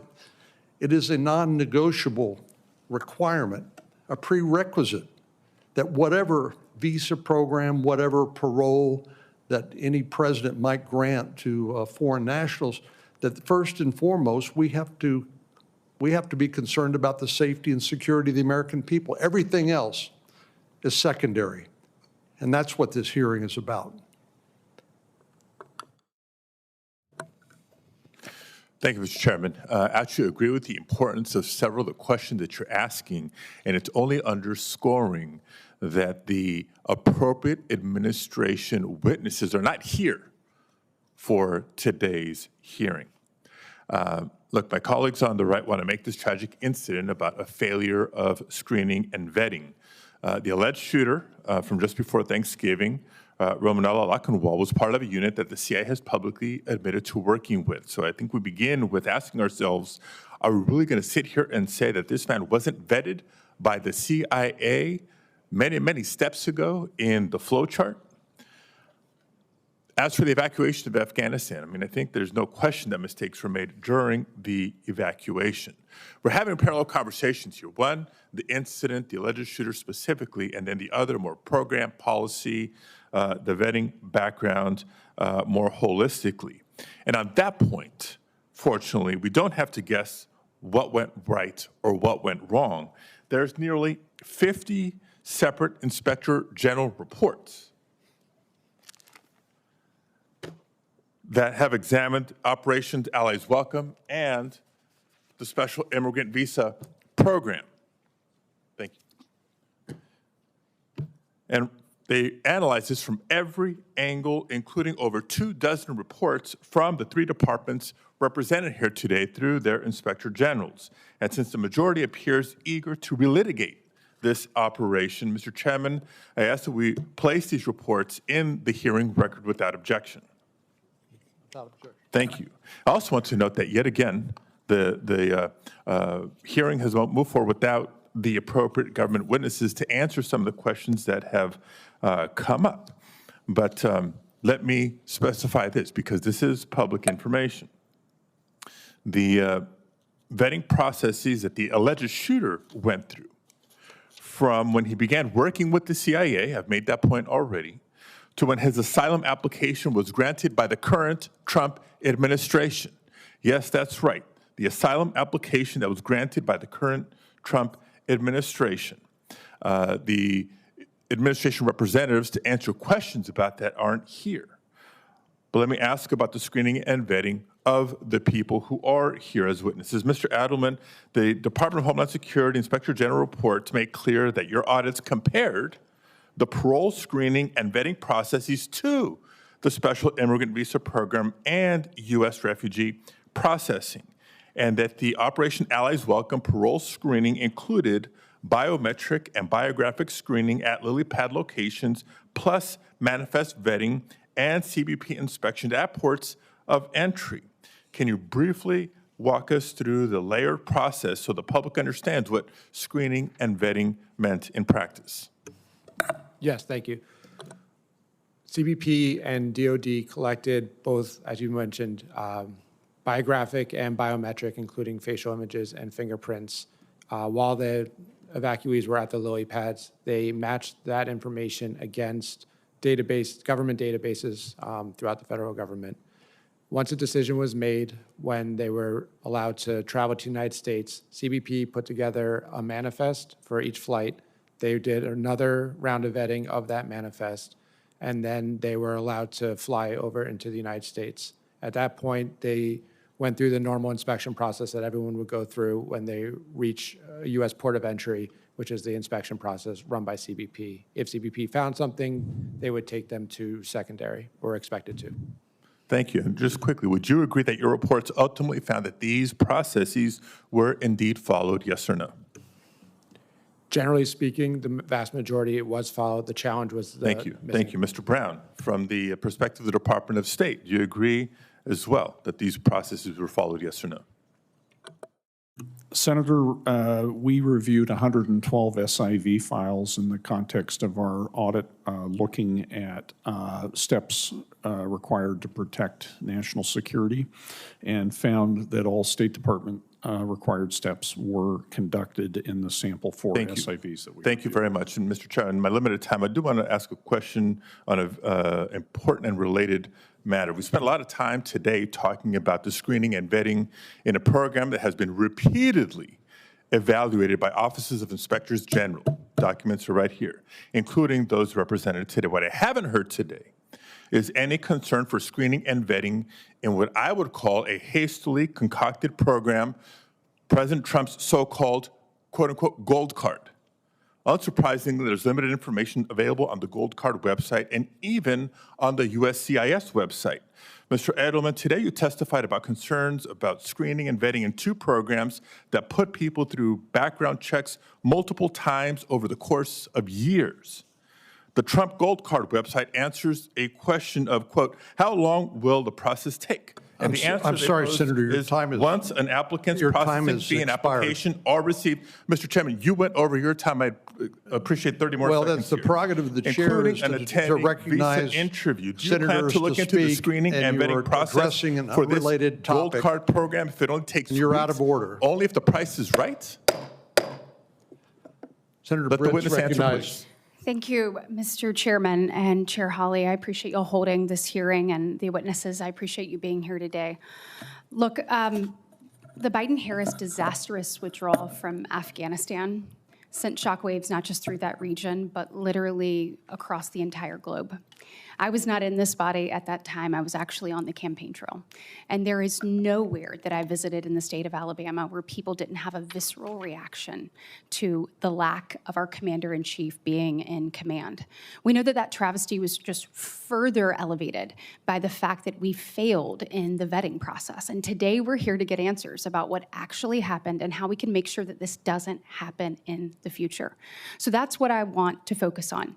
I have heard a lot of conversation about what went right or what went wrong, what should have happened, where we failed, where we didn't have the proper procedures. So let's talk about that.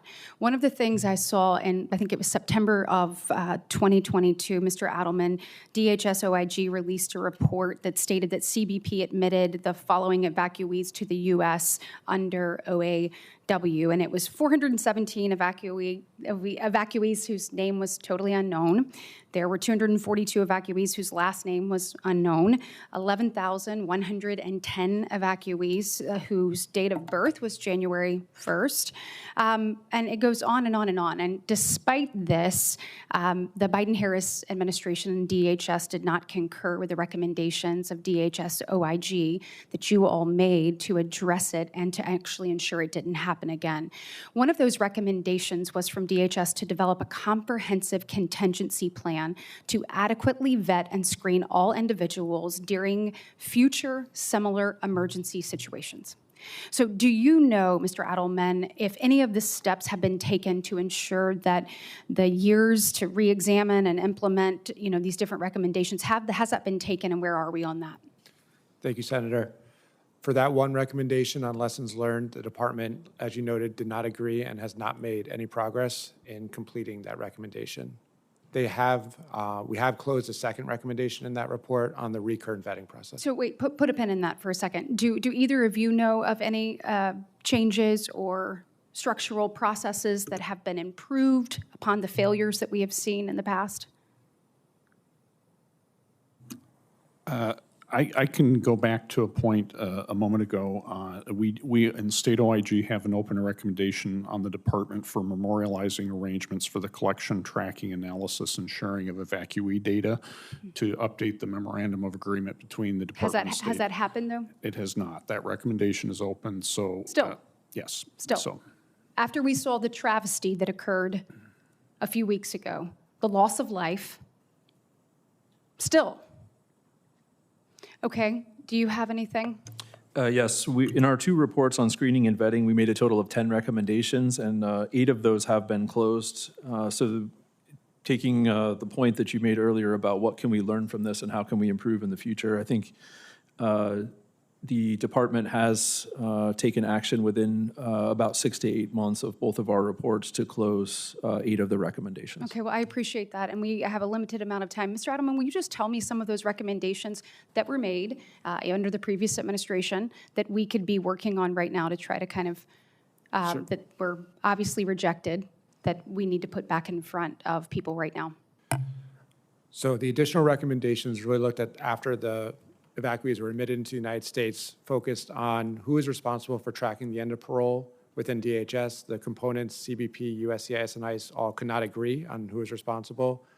They also focused on better sharing of derogatory information within DHS and improving data quality issues. We found a large number of data inaccuracies in DHS's information.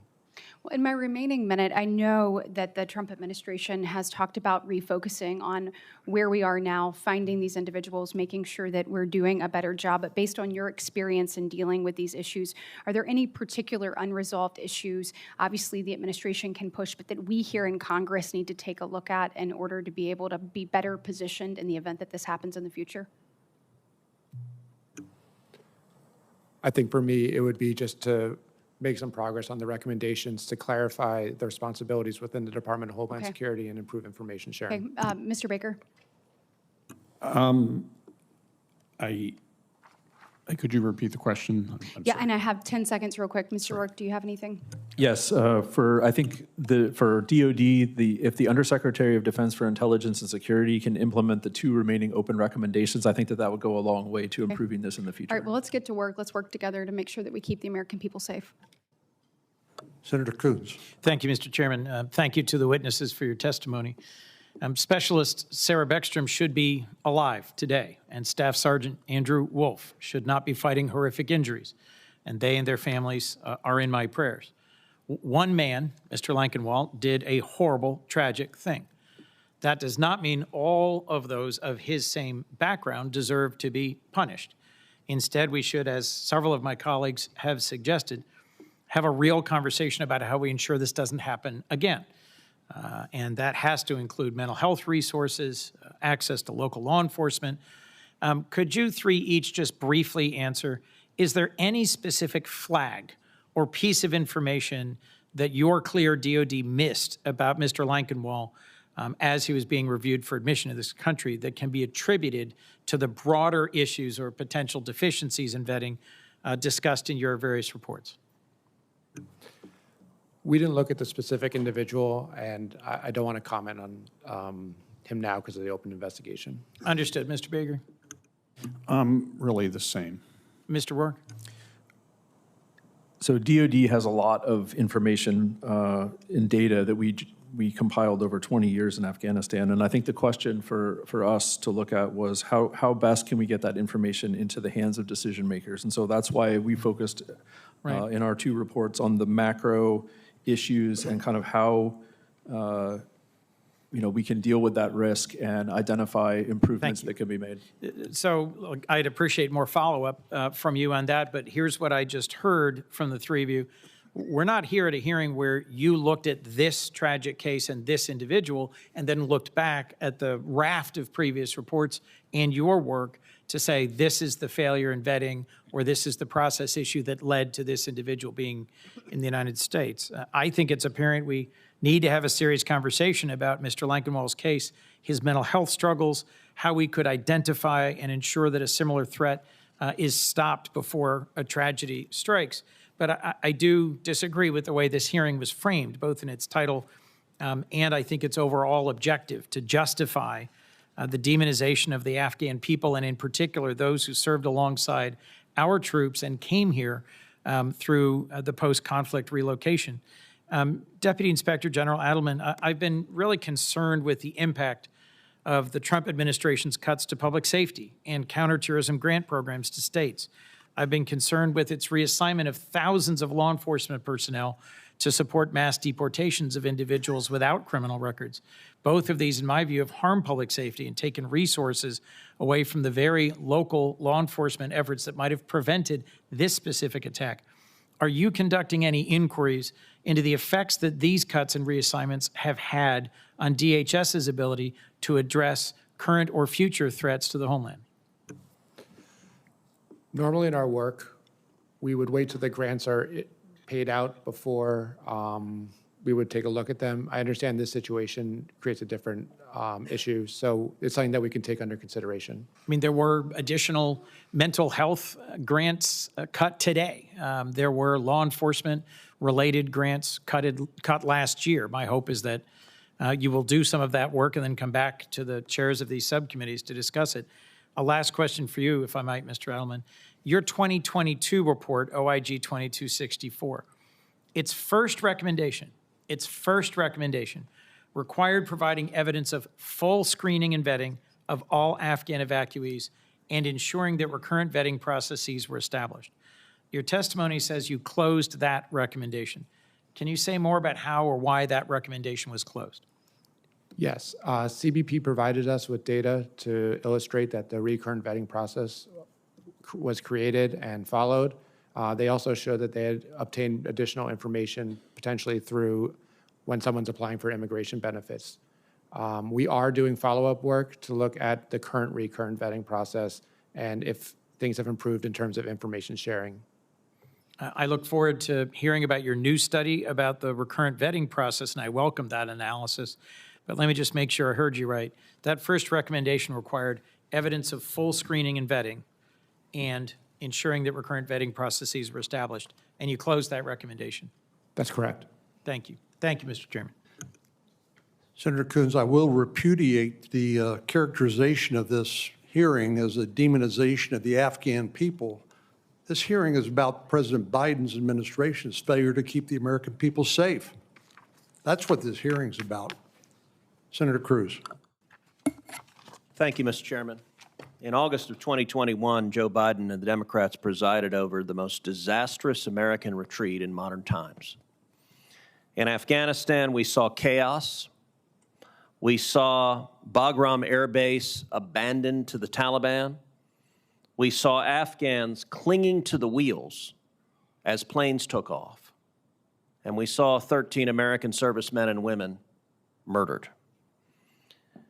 It was utter disaster, and the subsequent evacuation was both over-inclusive and under-inclusive.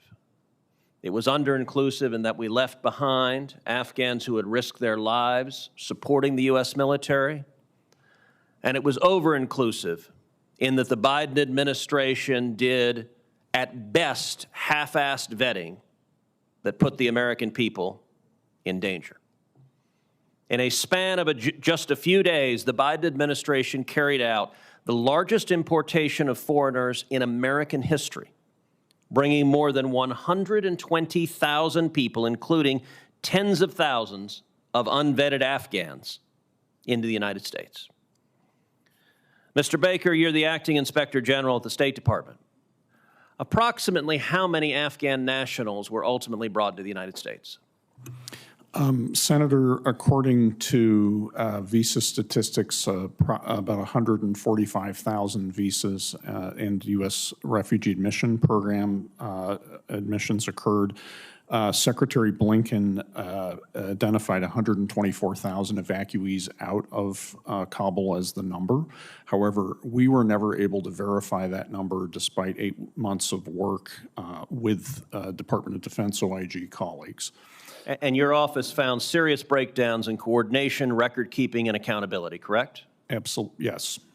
And most of those individuals were admitted through mass parole, not through fully vetted visas. Is that correct? That I can speak to the State Department piece of that, and I believe I don't have the numbers for my colleague.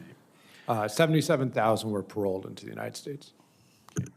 And the numbers are stark. Of the 77,000 you just mentioned, more than 70,000 had no prior lawful immigration status and were paroled into this country.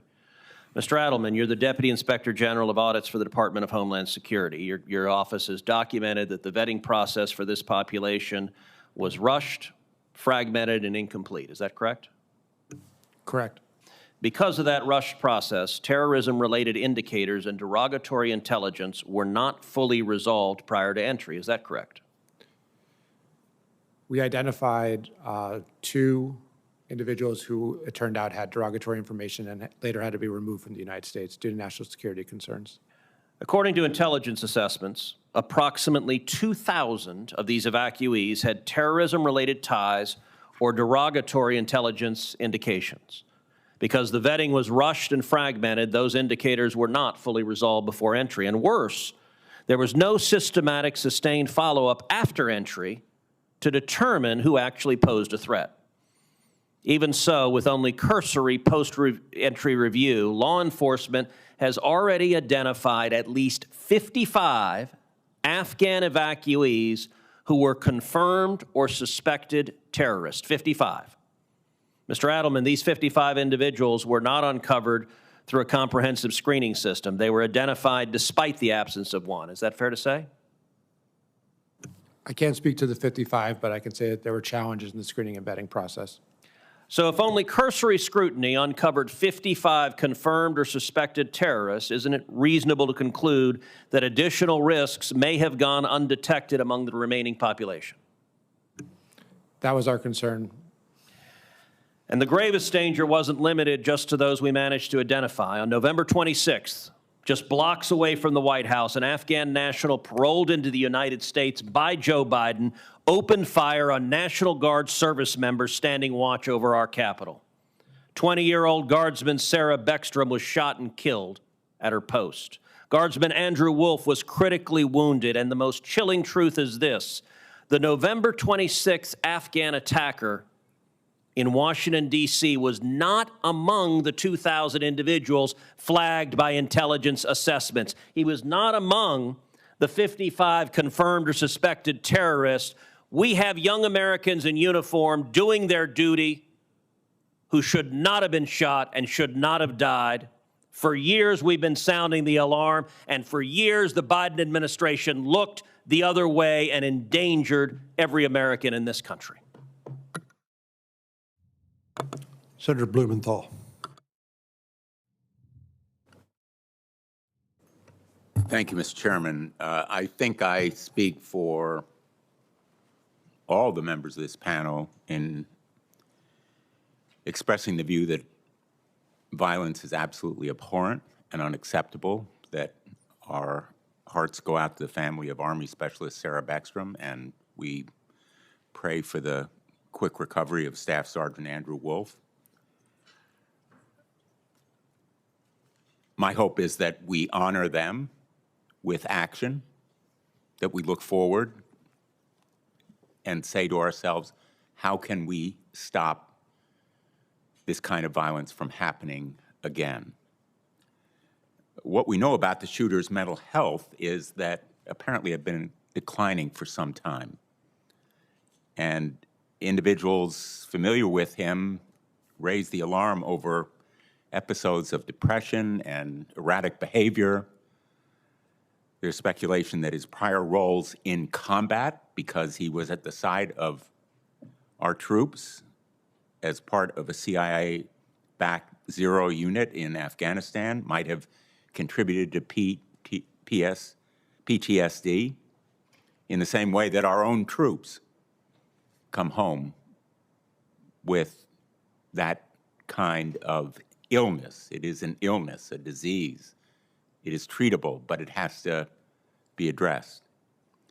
So the topic here is framed as one of vetting and perceived failures of vetting, but it also should be viewed as one of mental health and even of gun violence.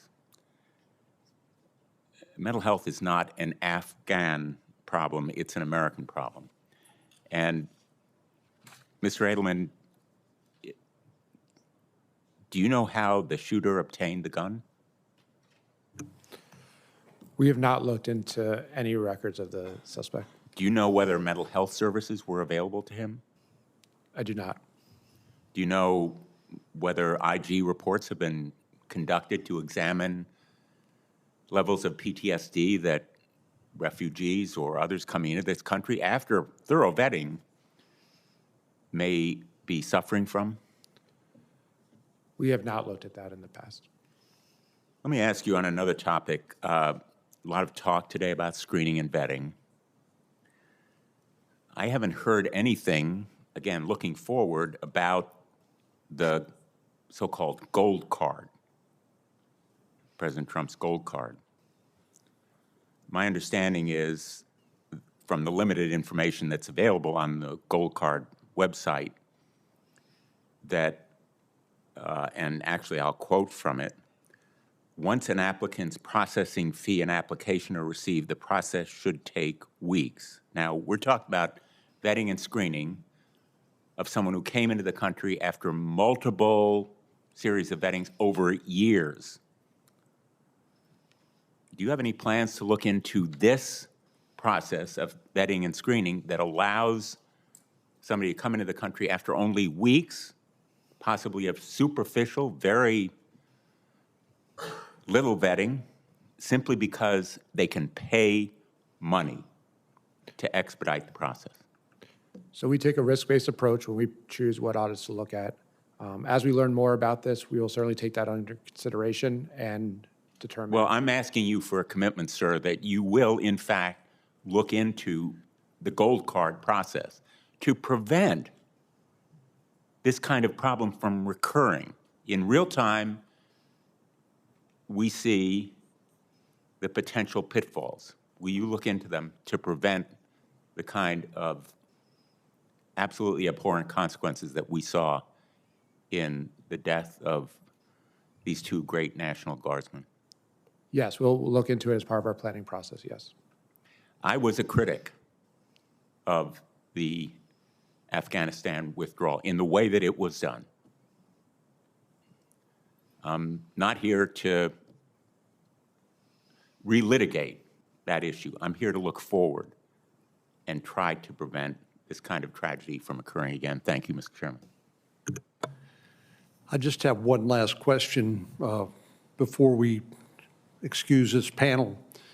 But given what you described in that the difficulty of getting information from a war-torn country, one that had been involved in war for 20 years or more, given the fact the Taliban, a terrorist organization, basically was in control or governing the country, given the fact of illiteracy on the part of many of the Afghan nationals who couldn't even state the date of their birth, do you agree with me that the default position of this Operation Allies Welcome was, unless we find something derogatory, you're going to be admitted. In other words, no record was treated as a positive in terms of admission. Is that, you agree with that characterization, Mr. Adelman? I do. Thank you. You have anything else for this panel? Yes, Senator, I also would agree. I would point to some of our work on SAVs where I note we have a high refusal rate for those who go through a thorough process. It does indicate, again, document fraud and other risks with those applicant pools. Thank you. I'm sorry I didn't see Senator Moody come in, but I'll recognize her next, and I understand Senator Blackburn is right here, too. Please proceed.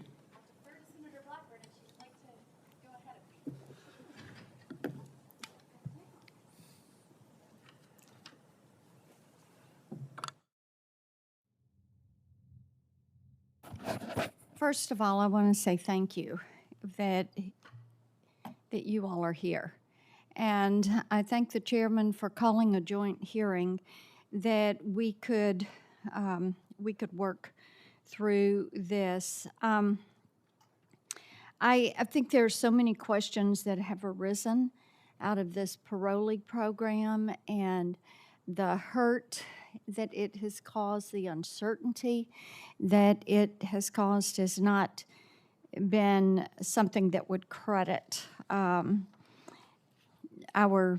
nation's processes and policies. Fraud, let's talk about that. And Mr. Alderman, I want to come to you with this. This is something that we have heard so much about. Of course, the White House has had quite a focus on this, and with what has happened in Minnesota, that has really caused people to look at some of these programs. I introduced the Fraud Accountability Act this month, and it is something that would make fraud a deportable offense and would actually update the INA to make certain that it's explicit. Now, you're serving as the Deputy Inspector General in the DHS Office of Audits. So I want you to talk for a minute about what you are seeing with fraud, how you see if it is widespread, and how you respond to what the steps that this administration, unlike the last administration, this administration is taking steps to root it out. Thank you. We've done extensive work on COVID relief fraud. In our office, we had a group that was or is directly focused on that, and we found many challenges with fraud through the COVID funding that was received by states. We also look at FEMA grants to ensure that those are spent correctly and have a large number of reports on that, and we will continue to do that type of work to ensure that anytime the department is spending its funds, that there is not fraud involved or wasted funds. I would need to review the changes that would be made. Plus, I wouldn't really look at the policy of changes to the INA in my position, but I can say that we continue to look to make sure to root out fraud with the department spending. Where are you seeing the most prevalent entry points for people that are committing fraud? Is it through a lack of vetting in these programs, or where's that entry point? I think there's always a balance when there's an emergency on how quickly you want to quickly provide funds for those people who have faced something terrible. But when you're speeding through those, and sometimes there's something called self-certification where they're saying, I need the funds, that's where it can become a challenge. Okay. Mr. Baker, let's talk about vetting, and the committee has talked quite a bit about that as you've been in this hearing today. And I think there is no doubt that the lack of vetting is something that has just caused so much concern. And one of the things that I hear in Tennessee is that as people are reviewing these programs, they're not necessarily talking about it as a national security issue. They talk about it as a public safety issue. And we have referenced the situation here in D.C. with Sarah Beckstrom and with Staff Sergeant Wolf and the tragedy that is there. But talk about how you see this lining up with those public safety concerns rising. Senator, thank you for that good question. I think we in State OIG do view visa and consular integrity as a matter of national security and not just public safety. It's integral to the work that we do, and our work with the Special Immigrant Visa Program has included an integrity working group with DHS, U.S. Customs and Immigration Service, and Bureau of Diplomatic Security, which has concurrent jurisdiction for visa and passport fraud from the beginning. We have a number of ongoing cases, as I mentioned earlier, related to the SIV program, and we are very much seized with the importance of this part of the portfolio for our oversight role. Thank you. Thank you, Mr. Chairman. Senator Whitehouse. Thanks, Chairman. May I first ask if any of the witnesses on this panel served in Afghanistan? I did not. No. No? I traveled there as a civilian to do my OIG oversight work. Okay. The reason I asked that question is because I think one important voice for a hearing like this is the men and women who served in Afghanistan and who worked closely with Afghan soldiers and intelligence operatives, very often very closely, very often with their security determined by the capability of their Afghan colleagues. And when the issue of Afghan resettlement came up, the voices that I heard the most were the voices of Rhode Islanders who had served in Afghanistan, other Americans who had served in Afghanistan, and whose message to us was, many of us owe our lives to these Afghan soldiers. We have a moral duty to protect them and to give them an opportunity to come to the United States and not leave them to the tender mercies of the Taliban. Do any of you disagree that the service of Afghan troops and intelligence professionals gave them some moral standing in an effort to relocate to the United States? No. Mr. Adelman does not disagree with that? Is that no, no, and no? No. Well, I happen to agree with you, and I wish that voice was more prevalent here. I've also been told, and if anybody cares to correct me in a response for the record, you're welcome to do so, but I've been told that the number of Afghans who have entered on parole into the United States under Operation Allies Welcome is 76,000. And that of those 76,000, as of a report from the Department of Homeland Security in December, 6 had been arrested. 76,000 brought into the United States, 6 have been arrested. By my count, more January 6 rioters pardoned by President Trump were arrested after the pardon than our Afghan allies brought into this country under Operation Allies Welcome. So I hope as we go forward, we consider what our obligation was to those Afghan soldiers and intelligence operatives, translators, IED technicians who served beside our troops, often protected them sometimes at the cost of injury and loss of life to themselves, particularly where the numbers, I can't do the math off the top of my head, but 6 out of 76,000 getting arrested, that's like less than 0.1%. We're not exactly dealing with this dangerous intrusion into our country when those are the actual numbers.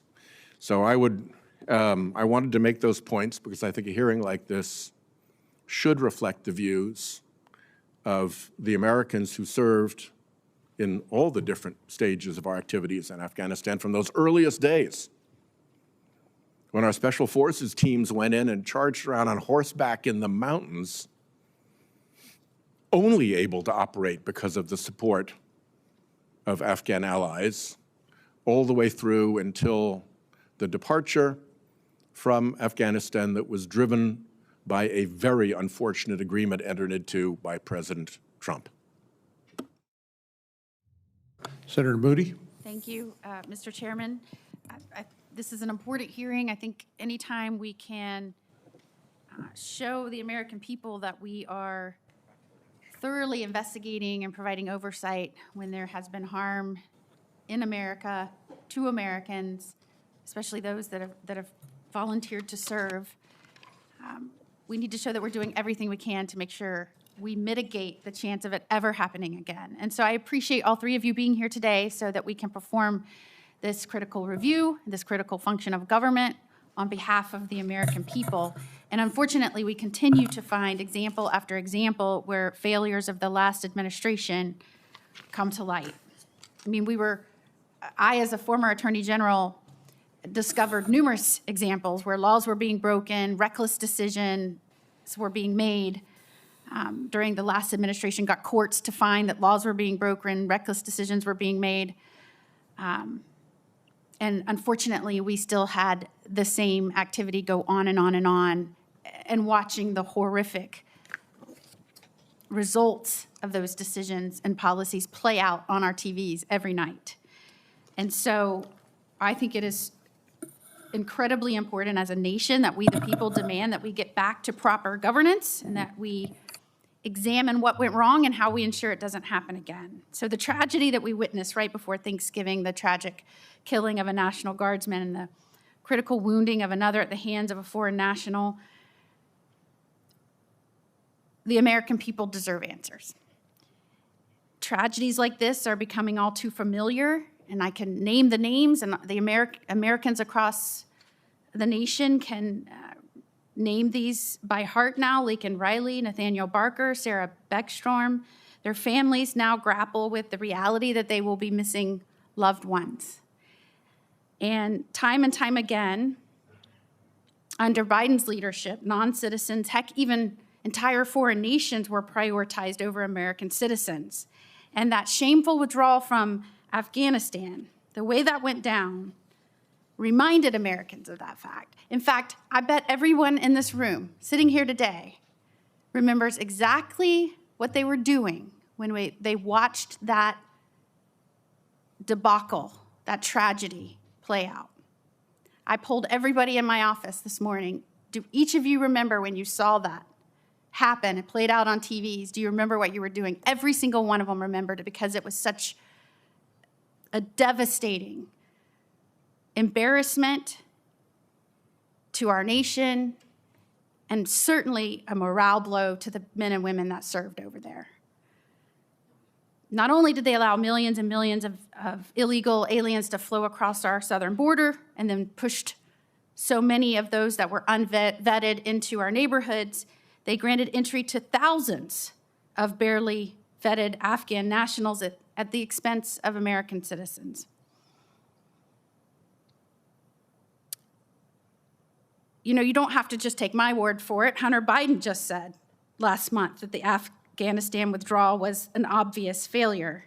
And I think he used profanity with that, but the position remains, and it may be the only thing we agree on, that the last president, President Biden, failed the American people, and President Trump is trying his best to fix it, and now Congress has to act to make sure that these fixes stick and that we don't find ourselves in this position again. And so, Mr. Baker, I thank you for your service to our country. Under President Trump, we have stopped treating border security and vetting like best practice suggestions, and we've started treating them like the core national security responsibilities that they are. Can you share with us or identify any enhanced Trump-era special immigrant visa screening practices or controls that made that program more secure and reliable, which we should codify or focus on so that these cannot be bypassed in the future during a time of crisis? Senator, thank you for that question. My office has not done work. As you may know, the Afghan SIV program has been suspended.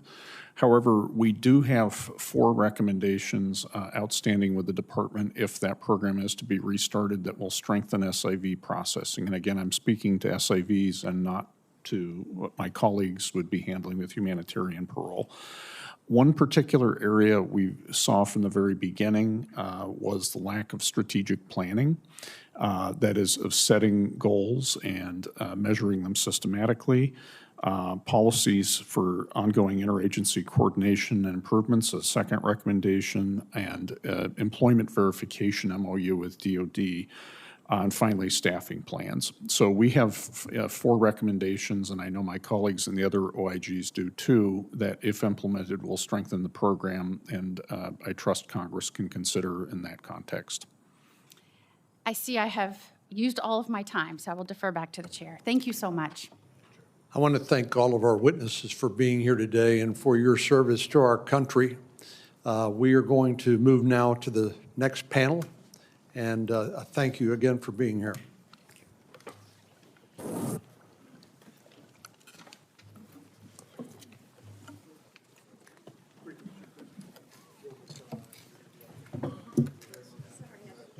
No problem.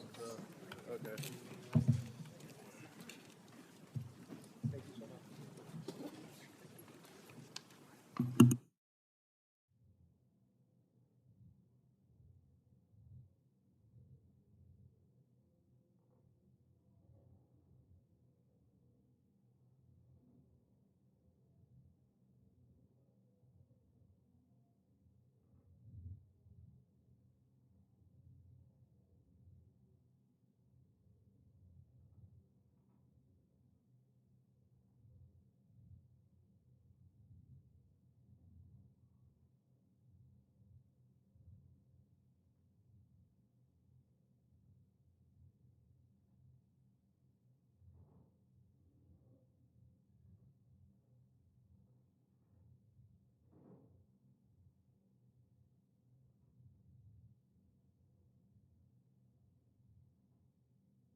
Thank you all for being here and being so patient during the first panel.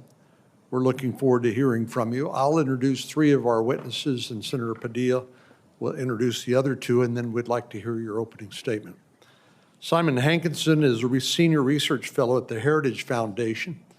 From 1999 to 2022, he was a Foreign Service officer serving in multiple locations around the world. Prior to his work as a Foreign Service officer, Mr. Hankinson worked as a lawyer in London and then taught history, English, and drama at a private school in Miami.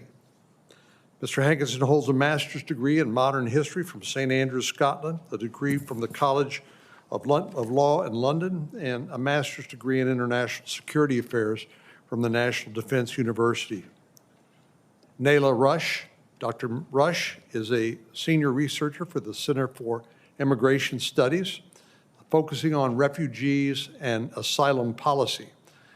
She holds a PhD in migration studies from the University of Sussex in the UK, a maîtrise in sociology from Sorbonne University in Paris, excuse my pronunciation, and a BA in sociology from the American University of Beirut.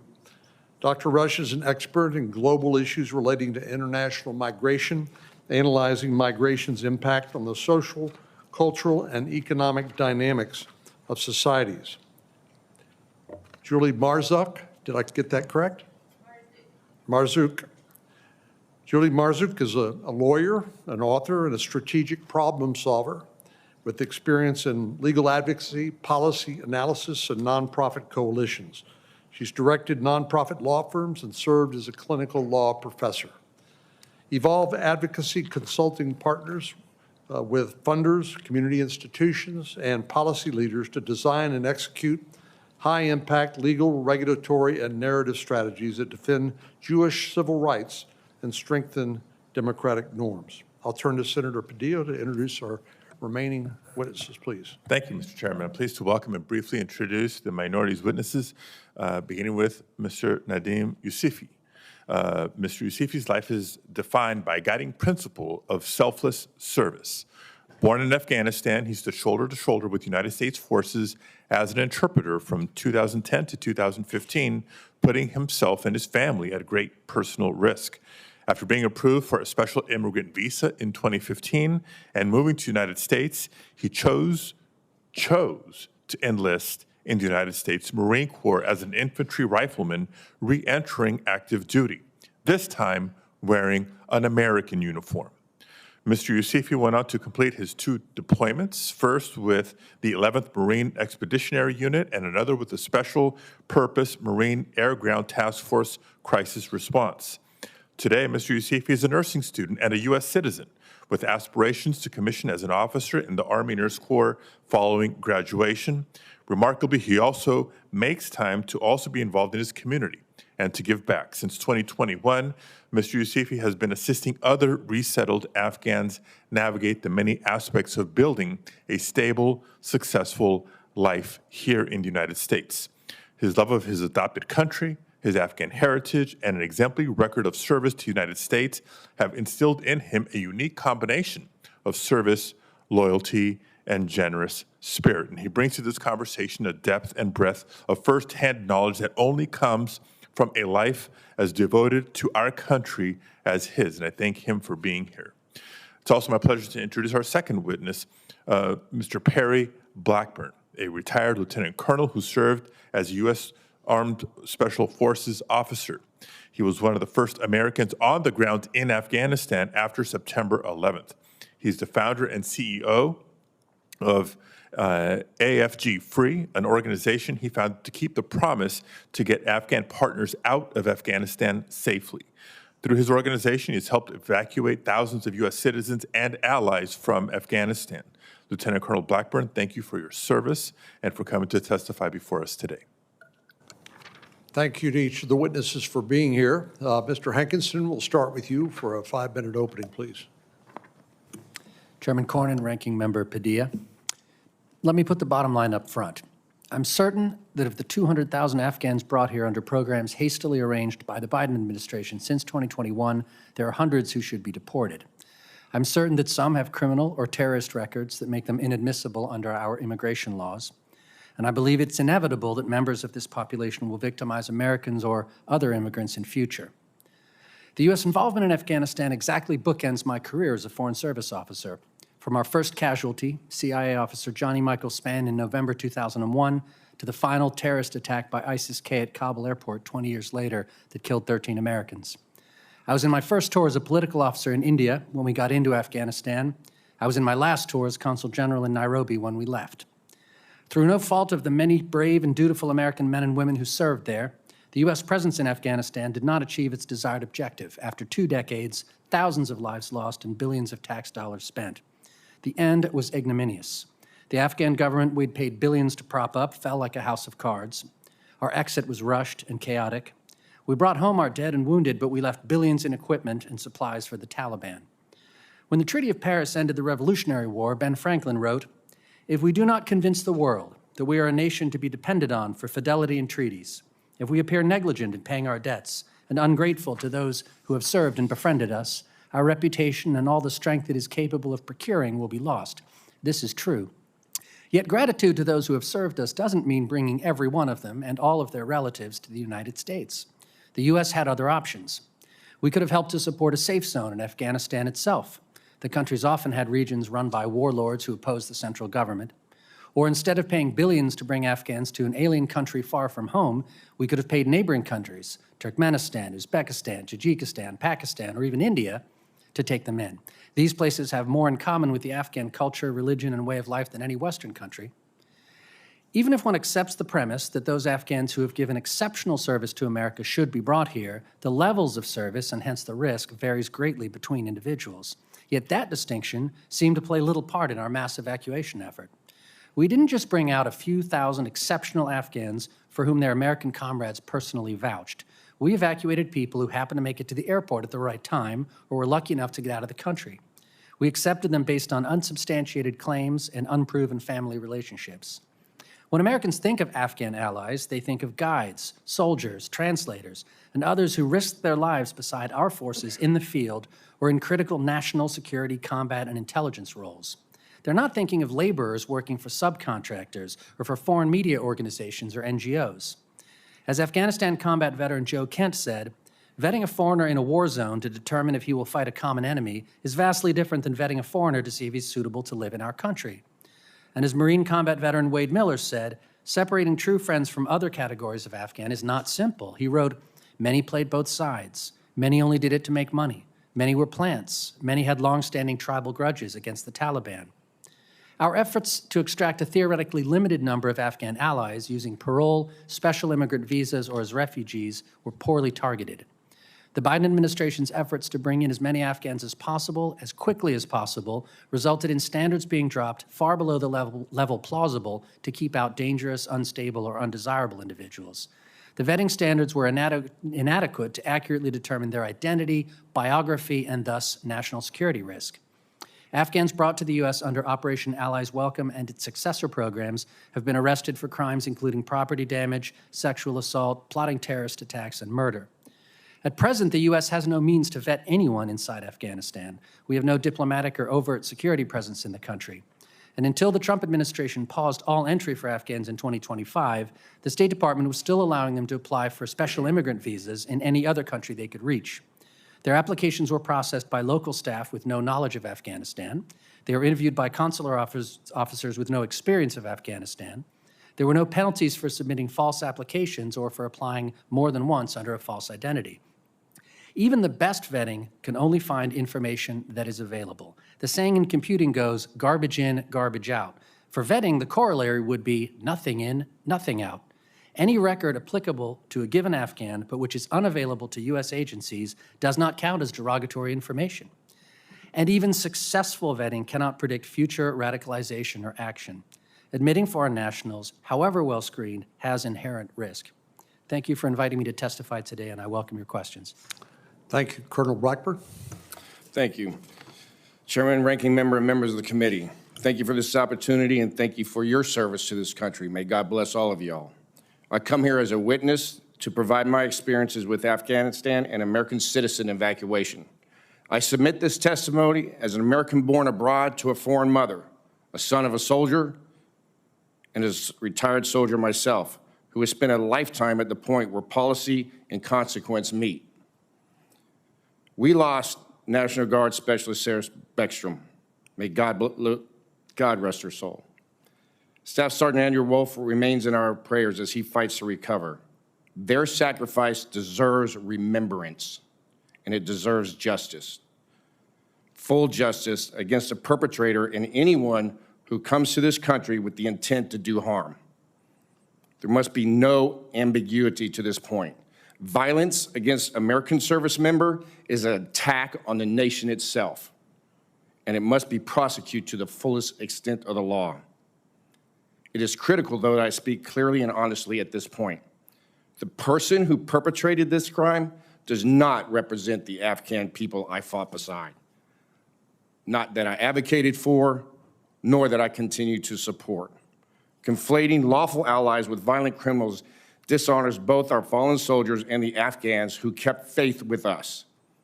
I served in the United States Army for decades, retiring as a lieutenant colonel after multiple combat tours. I was the first soldiers in Afghanistan and Iraq, and I was proud to be part of it all. Some judge a career by rank or awards. The men I measured success with, we measured it differently. We measured by lives preserved and promises kept. When we arrived in Afghanistan, we were met by a local Afghan partner, a warlord, a U.S. government personnel, and they welcomed our presence, but they also warned us the enemy was everywhere. Nobody was coming to rescue us if things went wrong. This was a Special Forces mission at its core, and it should never have been anything else. People came from all over the world to kill Americans. Let's not forget that. Even Americans came to kill Americans. It was confusing to our Afghan allies. And yet, our partners stood beside us. They fought beside us, and they translated not just language, but culture. They helped us understand tribal dynamics, honor, and consequence. They bled, they died, they lived. They became like us. They cursed like us. They dipped Copenhagen. They tried their best at American jokes. And they believed deeply in that America meant something, that we meant something. Who could not forget that we actually secured polling places so Afghans could vote? The world remembers images of women holding up ink-stained fingers, proving that they voted. Girls went to school. Men worked without fear of reprisal. That progress was not abstract. It was earned, block by block, village by village, firefight by firefight. We did it together. That is why what happened in August 2021 shook me to the core. The world watched Afghans as they clung to aircraft, as we saw Senator Cruz so eloquently display. It was sickening. I felt sick. But we made a promise. We taught our youngest privates to model American values to the Afghan people. What we are, who we are, the promises of loyalty, accountability, and honor as Americans. And then we left. I just couldn't stand by. I put my personal information out on all the social media websites I could and said, if you need help, contact me. I'm not sure what I'm doing yet, but we're gonna do something right. And we did. People from across the globe responded, veterans and civilians. We formed networks overnight to save lives. It quickly became clear that this effort would require resources. So I established a nonprofit, and not 1 cent has ever been provided to me by the U.S. government to my organization. Every dollar came from me and private citizens and veterans. We established strict criteria to advocate for our Afghans. First, we worked to rescue American citizens. I'm proud to say our networks of advocates helped over 2,000 American citizens return home after the fall of Afghanistan. One of them was a woman named Sarah, who had been imprisoned by the Taliban. We freed her and 2 young girls by moving them into Pakistan with the help of our Afghan partners that we still had touch points with in Afghanistan that were willing to do that and still await their disposition. Eventually, we got Sarah back, but not before she told me, I want to stay in Pakistan and help these women. The 2 girls she fought so hard to save remain stranded today.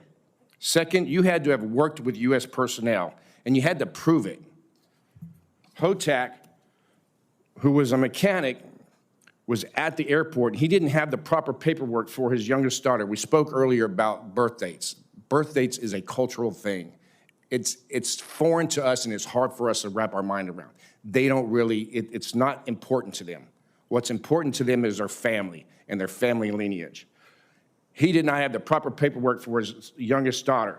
So believing that they would be reunited shortly in Humanitarian City, he boarded the airplane with his 2 sons. When he arrived in the United States, he immediately went to work because he was not reunited yet. For the first time in his life, he became a single parent raising 2 elementary school-aged children in an unfamiliar country, navigating confusing rules, systems, and unfamiliar laws. What is FICA? He had no idea. For 3 years, he worked, waited, and hoped. And finally, in 2024, he was reunited with his family. Third, you had to meet the State Department's requirements. We wanted you here legally. We did everything we could. They did the processing. We did not sign a single piece of paperwork to help an Afghan. We just sent them to the website. But even with those standards, the system nearly collapsed. 13, and we talked about this earlier, of our finest were killed at HKIA because of an IED attack and leadership failures. Nowhere in our doctrine do we allow the enemy inside of our perimeter. And that moment marked the end of an orderly evacuation. Conflating lawful allies with violent criminals, though, dishonors both our fallen soldiers and the Afghans who kept faith with us.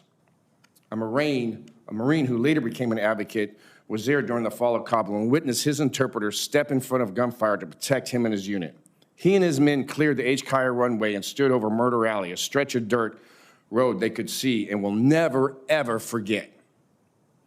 That is the fate of those who we left behind. That is the real life and death consequences of turning our backs on those who risked their lives for our country. This hearing is about the Afghan Parole Program and the CIV program. Programs like this exist because of our credibility. I believe our credibility matters to the world. Because when America makes a promise in war, people do stake their lives on it. Colonel, if you wouldn't mind wrapping up, because we had 5 minutes per witness, and then give us a chance to ask you some questions and you can further expound on it. Yes, sir. Thank you. In closing, our soldiers deserve justice, our allies deserve honor, and our nation deserves the truth. Thank you for their time. Thank you, Colonel. Thank you for your service to our country as well. Ms. Marzouk?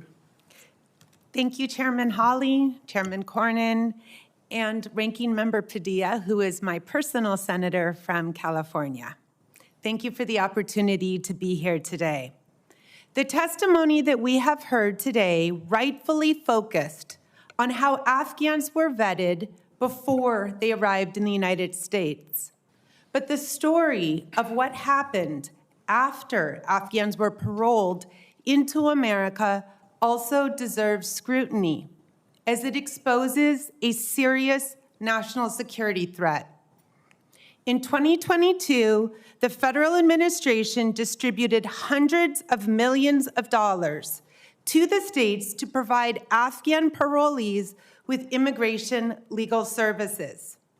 The asylum process vets applicants for terrorist affiliations. Ethical attorneys strengthen the vetting process. Unethical attorneys create vulnerabilities. So where did the Afghan legal service funding go? The answer is haunting. In too many cases, our tax dollars flowed to terrorist affiliates. Let me say this clearly. Federal money went to the Council on American Islamic Relations, or CARE. That's right. We paid an organization with a 30-year association with terrorism to screen parolees for terrorism. CARE masquerades as a Muslim civil rights group, but that's not true. The explicit purpose of CARE's creation was to advance Hamas's agenda in America. This is not my opinion. It is not hyperbole. In 1993, the FBI wiretapped the meeting where CARE was created. This is a matter of public judicial record. In the 2008 Holy Land Foundation trial, the largest terror financing case in U.S. history, CARE was named as an unindicted co-conspirator. When CARE tried to appeal that designation, a federal judge found that the government had produced ample evidence to establish CARE's association with Hamas. After the October 7th, 2023 terrorist attacks in Israel, CARE's leadership rushed to support Hamas. The current National Executive Director of CARE, Nihad Awad, the same person that was at the wiretapped Philadelphia meeting back in 1993, expressed his happiness to see October 7th. Texas and Florida have recently designated CARE as a terrorist organization. The structure of the Afghan funding obscured transparency. Federal dollars flowed from the federal government to the states and then to nonprofits. This structure makes it difficult to track funds. But here's what we do know. CARE took over 90% of the money allocated to California for Afghan legal services. In total, CARE California received more than $15 million of federal money. With all of this money, CARE California helped fewer than half of the asylum applicants that they promised to assist.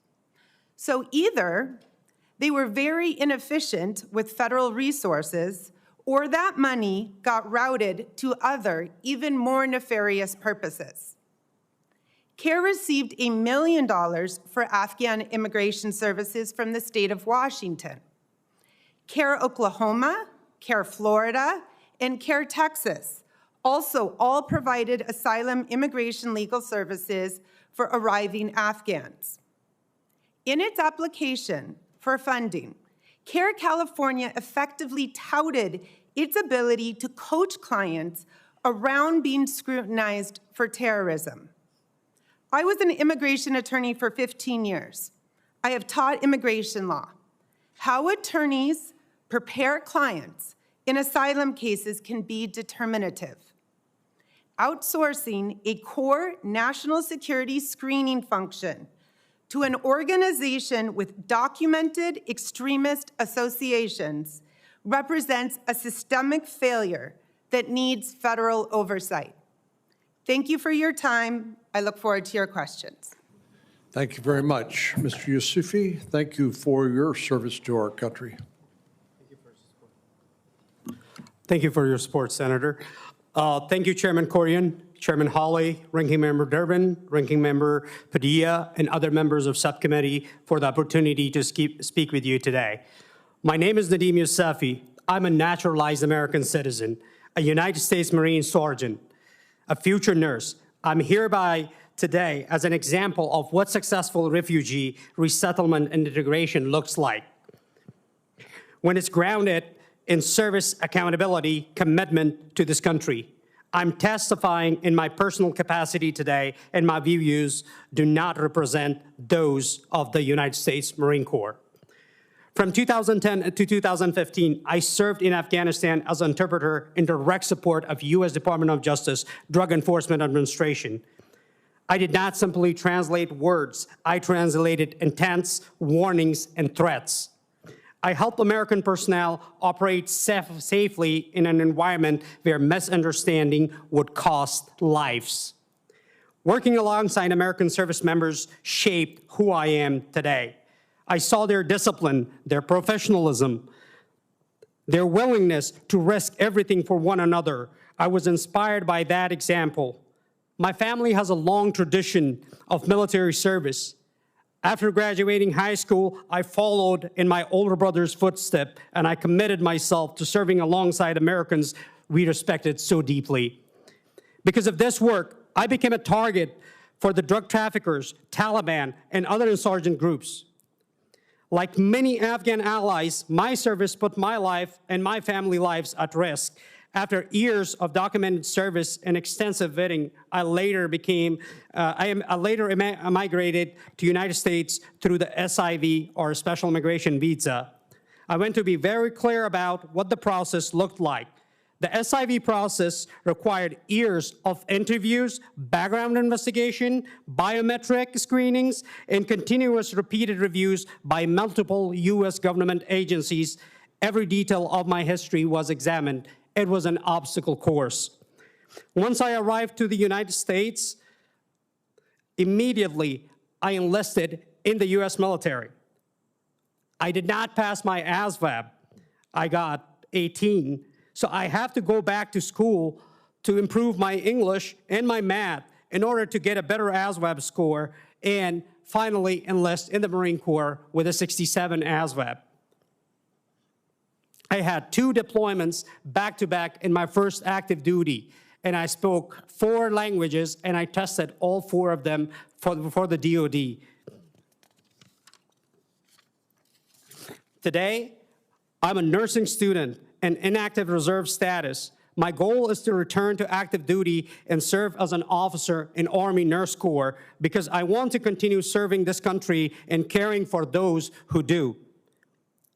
I hope my children and grandchildren will one day serve as well. When they're dead, they will be buried with American flag on top of their casket. I have also been deeply involved in supporting undersettled Afghan in my community since 2021. I help navigate families in a new country, find stability, build futures rooted responsibility and contribution. Service did not end when uniform came off. It's the way of life. I understand the concern raised in this hearing. National security matters. Public safety matters. No one who served alongside Americans like I did would ever dispute that. I also acknowledge the tragic incident involving a fellow service member. I lost a sister in arms. Specialist Beckstrom, may her soul rest in peace. I extend my deepest condolences to her family and her unit, and a brother, Staff Sergeant Wolf, who is currently recovering from injuries. Their sacrifice deserves respect and seriousness. But it is essential to separate individual criminal acts from the reality of entire population that was vetted, tested, and proven through the service. Because of their service, many Afghan allies paid deadly price, with estimates of more than 300 interpreters and their family members killed because of their association with the U.S. forces during their service in a targeted attack, afterwards, or while waited for promised SIV visas. Many others were threatened, forced into hiding, or assassinated quietly without headlines. Like any system oversight and improvements are necessary, criminal acts must be addressed swiftly. Accountability must be affirmed and uncompromising, but accountability should be individual, not collective. One person's crime should never erase the sacrifice of 10,000 who stood with the American service members under fire. How we treat... Please wrap up your opening remarks, please. I believe in America. I ever lived here. That belief led me to serve as an interpreter, then as a Marine, now as a future nurse. I'm not unique. There are thousands like me who continue to serve quietly every day, and most of them are right behind me, sitting in this hall currently present. Security and compassion are not opposite. Strong vetting and moral responsibility can and must exist together. America is safest when it keeps both its borders and its word. Thank you for your time, Senators. Thank you very much. Dr. Rush. Chairman Corwin, Chairman Hawley, and members of the subcommittee, thank you for the opportunity to testify today on this important topic. I began focusing on the Afghan issue in 2021 as U.S. forces withdrew from Afghanistan. Like many Americans, I watched the images of packed aircrafts and the chaos at the Kabul airport. During that summer, around 80,000 Afghan nationals were evacuated by the Biden-Harris administration under a program called Operation Allies Refuge. But despite the program's name, and contrary to the prevailing narrative, the majority of those airlifted and those who followed were not U.S. allies. Most had no connection to the U.S. government, military, or any U.S. contractor or subcontractor. The term allies has indeed been used and misused. The former administration did not stop with the initial evacuation. It went on to create multiple additional pathways for Afghans to enter the United States, ultimately bringing the total number of arrivals to more than 200,000. Most evacuees did not possess visas to be admitted into the U.S., nor were they eligible for special immigrant visas, which are specifically reserved for Afghan allies, or for refugee statuses available to persecuted Afghans, As a result, the administration relied on parole to allow them into the U.S. Immigration parole is an official permission to enter and remain temporarily in the U.S. and should be only granted on a case-by-case basis. The legality of the prior administration's expensive use of parole has been widely questioned. Once processed, parolees were resettled into American communities and were exceptionally granted the same federal benefits as refugees and SIVs, including work authorization, health insurance, cash assistance, housing support, and more. They were also provided federally funded immigration legal services to help them seek asylum or other permanent legal statuses. These benefits were not limited to the 80,000 individuals who were hastily evacuated. Most who had arrived later under Biden's alternate pathways, who are also not our allies or persecuted refugees, were similarly granted parole with the same benefits. All this came at a significant cost to U.S. taxpayers, with estimates reaching up to $14 billion. I want to address the issue of vetting before I conclude. We know of the absence of dependable screening measures for nationals from conflict zones, such as Afghans and Syrians, and of the impossible task of cross-checking backgrounds. But beyond terrorist attack threats on U.S. ground, there are other important implications. A couple of years ago, I wrote about a young Afghan evacuee who was arrested less than 2 months after his arrival for engaging in prohibited sexual contact with a minor and possessing child pornography images. Most of the mitigating circumstances presented by the defense to get leniency at sentencing touched on his cultural difference. According to his lawyer, some sexual conduct that is deemed criminal in the U.S. is considered acceptable in Afghanistan. Even if he was indeed regularly screened, as many who advocate for countless Afghan admissions claim, and all the documents pertaining to his judicial history in Afghanistan were available, he would still have been cleared to enter the U.S. In this young man's case, nothing was missed because there was probably nothing to find.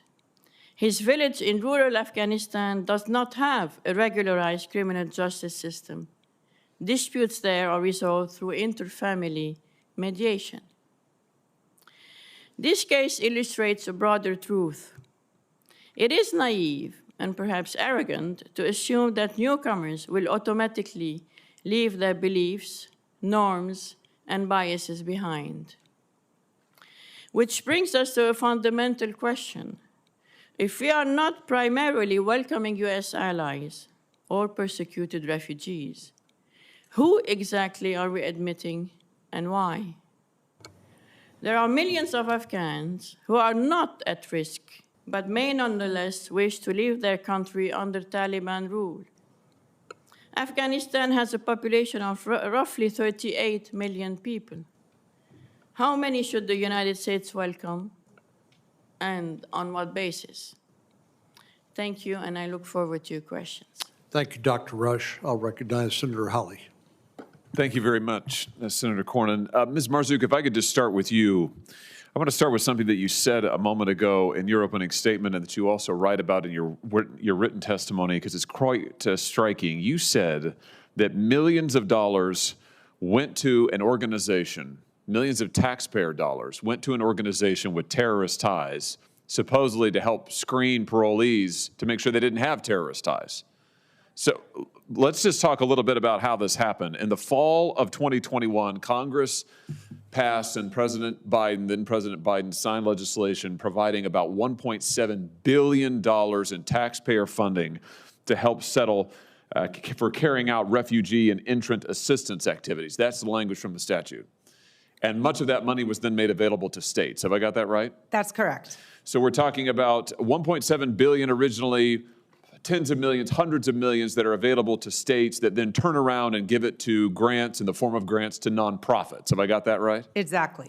Now, where this nonprofit money goes is where the story gets interesting. These nonprofit groups are supposed to be helping with the settlement process. Some of them provided legal services to the refugees. Is that correct? Yes, there was money for resettlement and separate money for legal services. Got it. So how is it that money, taxpayer money, ends up in the hands of an organization, maybe multiple organizations that have terrorist affiliations? Tell us how this happened. Well, I think there's plenty of fault to go around. The first should lie with the terrorist-supporting nonprofit that presents itself as a legitimate civil rights organization. And what would that be? That's the Council of American Islamic Relations, CARE. So this is a group that you say has ties to terrorism. Explain why that is. It's not my opinion. They were an unindicted co-conspirator in the 2008 Holy Land Foundation. And in that trial, the wiretap from the 1993 meeting in which CARE was founded was brought into the federal public record.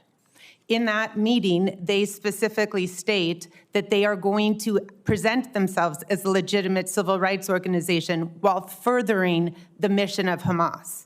So you have an American court proceeding that finds that this entity has direct ties to Hamas, may be part of a Hamas funding network, but yet they're getting money. How much money did they get from the federal government to shepherd Afghan parolees? It's very hard to track the funding because some state fiscal oversight portals show it more clearly than others. I can say with certainty that in California, they received $15 million. In the state of Washington, they received more than $1 million.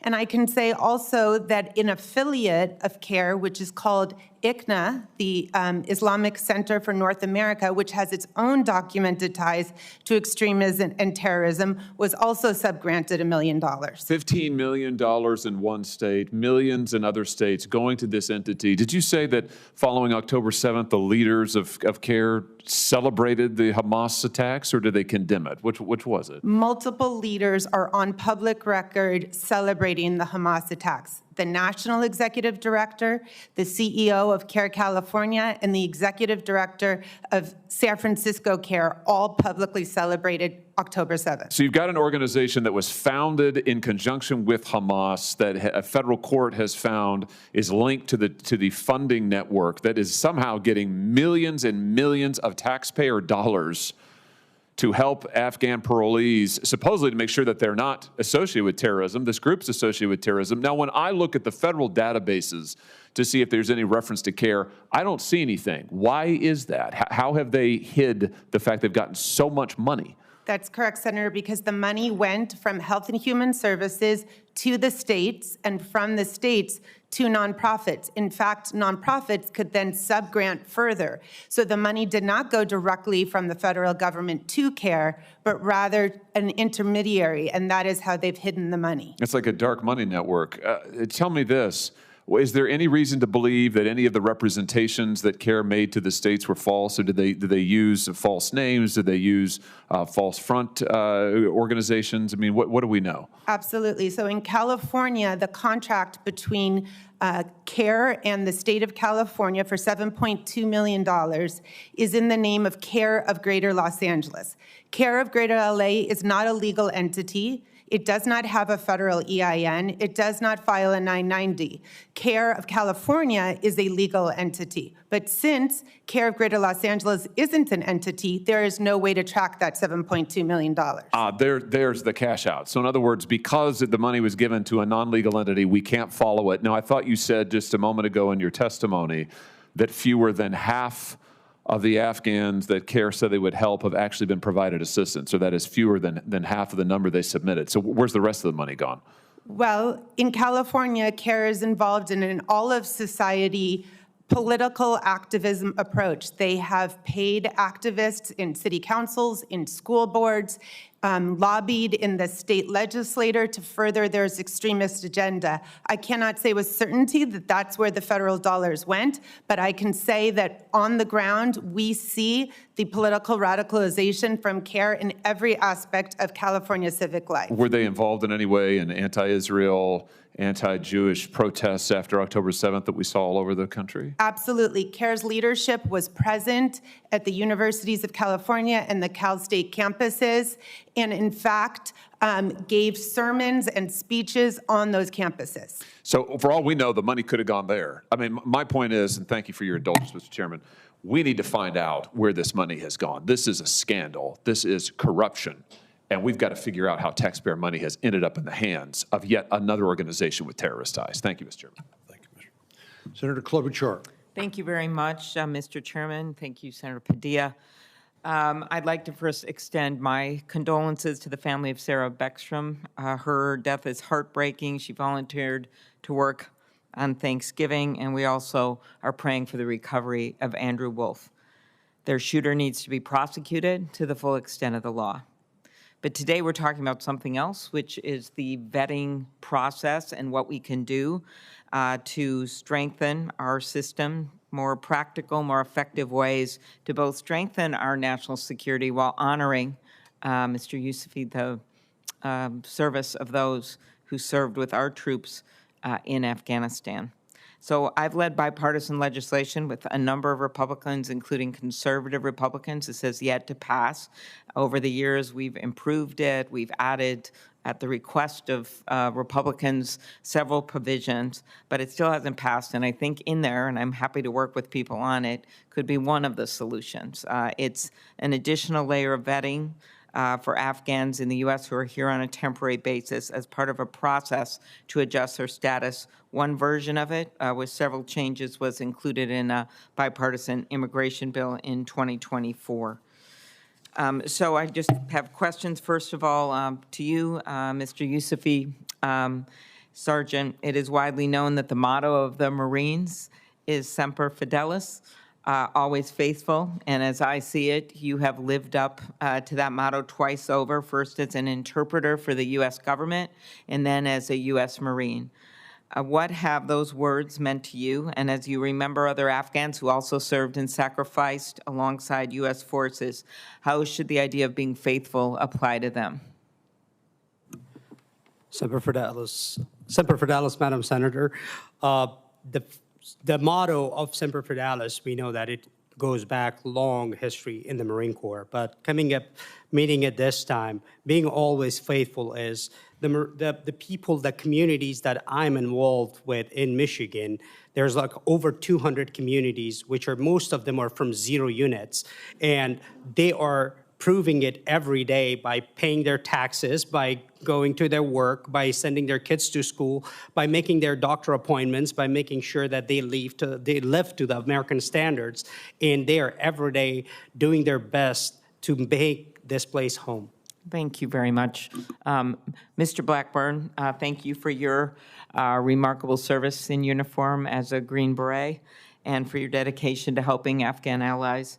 As you know, many veterans organizations, American Legion, VFW, support the bipartisan legislation that I just referenced to provide Afghans who undergo additional vetting with some kind of a pathway to permanent residency.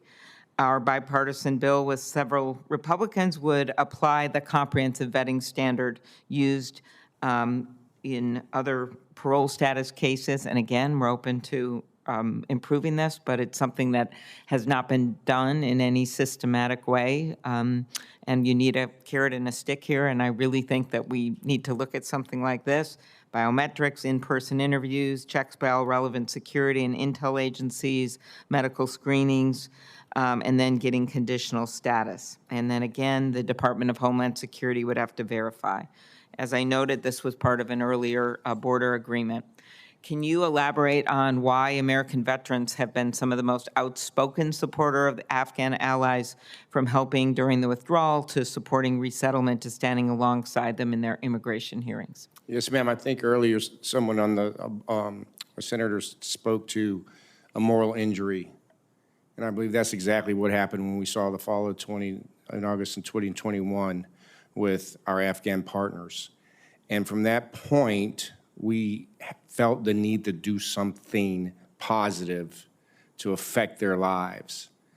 And that's why we came together in these mesh networks to try to figure out what to do, but to do it legally. As you spoke to just now about the bill that you guys have pending, that process is what we wanted to be part of. We wanted to be part of something positive to help people that worked with us, that fought with us, that died alongside of us, and their families.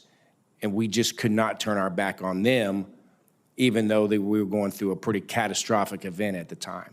Right. So that is why I believe veterans and myself and others have poured their life, some of us have poured our life savings into this. I know that sounds strange. I know you have, and it's about keeping this covenant. Yes, ma'am. For people that stood up for you, and I appreciate that. The oppressor liber Yeah. is liberate the oppressed, and that's what we're doing. Mr. Chairman, could I ask one more question of Mr. Hankinson? Thank you. Mr. Hankinson, the Afghan SIV program has had bipartisan support in the Senate for many years. These visas are issued for what we call faithful and valuable service to the U.S. Over the past year, even as other pathways closed, this program remained operational until recently. My legislation, I should say our bipartisan legislation, a lot of people on it, would require a strategy for improving the SIV program and making it work better, more efficient. From your experience, what process reforms would you recommend prioritizing? And have you found some vetting processes that you think would be helpful? When I looked at the original SIV process that was used in Kabul, and this visa was expanded dramatically beyond just normal embassy employees as it was typically used for the Iraq and Afghan populations, it seemed to be pretty stringent, and I think Mr. Yousefi explained how he went through it, and, it was very careful, but the standards were dropped massively during the evacuation crisis. And then they created parole and other pathways which had none of the controls. So if ever we were to resume processing SIVs, the controls and the processes would have to go back to the way they were. So we knew who these people were. We had all of the same documentation and interviews that we had originally. Okay, really appreciate it. Thank you, all of you. Mr. Hankinson, I think to me, you made one of the most important points of this hearing when it comes to the challenges of vetting Afghan nationals and from a war-torn country like Afghanistan, controlled by a terrorist organization like the Taliban. And that is the assumption of the federal government that no information basically meant these Afghan nationals were fine to come into the country, even though fraud is rampant, even though there may be no record because of the circumstances of that individual who don't even know their date of birth. I don't know how you actually identify in a database who a person is if you don't have some of the basic biographical information. But would you just repeat or restate your concerns about considering the absence of evidence of adequate vetting? Thank you for the question. Indeed, I think CBP's guidance officially during the crisis when they were bringing people in the thousands was, in the absence of derogatory information, let them in. In other words, no information, we would assume, means there is no information, which is probably not true. It may be true in many cases, but when you don't have an accurate birthday, you don't have an accurate name, and you know that there are no accurate criminal records. I mean, to talk about Afghan databases, you could talk about Afghan rocket ships. There are certain things that just don't exist in the remote parts of the country, and many other countries, some of which I've served in. So vetting is only as good as the databases and the information from which you're pinging. And assuming that there's nothing there because there's no record in a U.S. database is a mistake. And Ms. Marzouk, I wanted to get you to expand a little bit about the concerns that of funneling money to organizations like CARE. You mentioned that CARE was an unindicted co-conspirator in a 2008 case involving the Holy Land Foundation in Texas. It was involved terrorist financing and related to Hamas, a designated proxy of Iran and a terrorist group. Do you believe that that sort of funding to non-governmental organizations represents a failure of adequate and verifiable vetting? I believe that there was a federal oversight problem after 9/11. All federal contracts were supposed to have terrorism riders to make sure that the federal money that we were handing out did not go to support terrorism. And the way that this structure was set up, the federal government gave it to the states. When the states gave that money to nonprofits, those terrorism riders were not present and there was not sufficient oversight. So just to repeat what Senator Hawley said in his question, rhetorical question, I guess, is that we're asking an organization with ties to terrorism to vet Afghan nationals for terrorist ties. Is that correct? That's correct. In fact, as I mentioned in my testimony, in the application in California, CARE California touted their experience with inadmissibility grounds related to terrorism. They were saying that they could coach clients how to get around terrorism screening. And as you may know, in November 2025, Governor Abbott, the governor of my state, Texas, designated CARE and the Muslim Brotherhood as a foreign terrorist organization and transnational criminal organization. In this case, a state proclamation like this prohibits them from acquiring land in the state and authorizes heightened enforcement against affiliates. But there's also been allegations made about the promotion of things like Sharia law and exclusion of people who are not of the Muslim faith from various enclaves known in one instance as EPIC, which is a real estate development in the state. But do you have any idea whether the sort of diversion of funds to an organization like this, is that an isolated event? I don't believe it to be isolated. I think it requires federal oversight to review all of the contracts that went from HHS to the states and then to the nonprofits, because as I explained, that money was purposefully obscured, and I believe that it is a systemic failure. Well, of course, anybody who follows the news knows that the scandal now that's unfolding in Minnesota with regard to the Somali community and serious allegations of welfare fraud, accepting federal government funds and yet providing no services in response to those funds. Really, we don't have any way of knowing if that's just the tip of the iceberg. And so I agree with you, it bears further investigation, and I can assure you we will do that. Let me turn it over to Senator Padilla. Thank you, Mr. Chair. Echoing Senator Whitehouse's question of the first panel of witnesses, I'd like to ask this panel, who here have served in Afghanistan? Please raise your hand.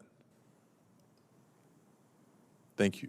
Not that it disqualifies the other witnesses from the conversation, but I do think it highlights a very, very important perspective and insight into your comments and remarks. Mr. Yousefi, I was going to ask you to speak to your motivations for having served, wanting to continue to serve, but I think you've spoken so eloquently about that already. And Mr. Blackburn, I was summarily going to ask you your perspective on what not just our withdrawal from Afghanistan, as faulty as it was in 2021, but what efforts we make to support those who served alongside U.S. service members, what signal that sends to the rest of the world. But you've already spoken eloquently about that. So my final question, well, for the two of you, is this. Were patient throughout the first panel. You heard a lot of questions from both sides of the aisle here, and you participated in the second panel. Is there any issue, any topic, any question that has come up that you want to further add to a response that you think is important for us to hear that you did not get a chance to weigh in on? Mr. Yousefi first, and then Mr. Blackburn. Thank you, Senator Padilla. The one thing that I want to bring here to the Senate is that I want to talk about it. The biggest thing is I'm heartbroken with what happened in D.C. Like I said, I lost another sister. My brother is critical injured and was in the hospital ICU. We cannot replace Sarah Beckstrom. Let me make this clear. But the only thing I want to emphasize is crime is individual. We cannot collectively punish all the Afghans, specifically and especially those who served among us, who served with us, and who are serving among us right now. Right behind me, it takes a lot of courage to come here in front of the camera when you have family back home in Afghanistan, when the Taliban are doing this to your homes and coming there and tearing apart everything. It doesn't take just a courage to come here to enlist and start the service, do 4 years active, 5 years reserve. It takes a courage to come here and be in front of the world, to watch you, to expose what's going on. We don't see this in the media. We don't see this. And I have right now over tens of National Guard and Reserve. They have T5 clearance, which is top secret clearance because they were working with Intel. Their families are stuck in Qatar. Their families are stuck in Kabul hiding.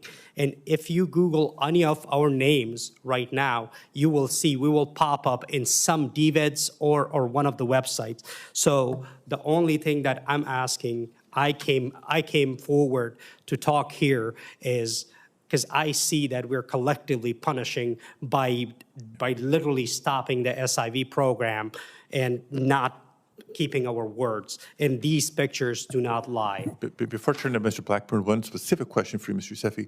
A couple of my colleagues have raised the issue of being able to remember your birth date. I think you have a unique appreciation for what that means from an Afghan perspective. Can you comment just quickly? Absolutely. So Afghanistan has been in a war for over 40 years. For that 40 years, how many people were educated? The educated ones will have their birthdays remembered. Because my mom, when I was born, she wrote it in her notebook because she was a physician assistant. But among all these people that were working in the U.S., they were not all interpreters. They were mechanics. They were workers. They were KBR workers that were cleaning the base, beautification, guards, so many things. Most of them did not came from educated family. They would look at you. They'd be like, all right, you look 13-year-old. Go ahead. You're 13. You have to choose your birthday. That's Thank helpful. you. Very helpful. Thank you. Mr. Blackburn. Yeah, along with that also, my first 0102, we were in host Afghanistan, and our medics would go help help with the birthing process of Afghan women. There was no certificate given, there was no identification given. It was just something that was how the world worked at that time. So I would also like to speak to vetting. As far as the touch points that we have, people like Nadim were vetted because they worked with us. So we had a personal touch point. You had to have a personal touch point with anybody that we would recommend or helped with food and safe housing. Biometrics, it's 2025. I think we should probably figure something out with that. And then we could get away from the conversation about, particular dates.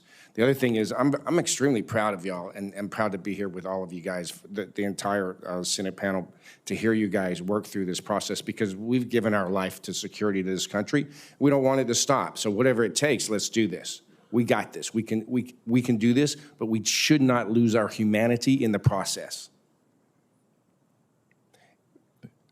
Mental health, we spoke about that. Y'all spoke about that quite a lot. I think it's very difficult being a soldier who does not have a mental health issue to recognize people and understand why someone does have a mental health issue, particularly with our soldiers that are committing suicide. I just don't understand it, and many of us don't.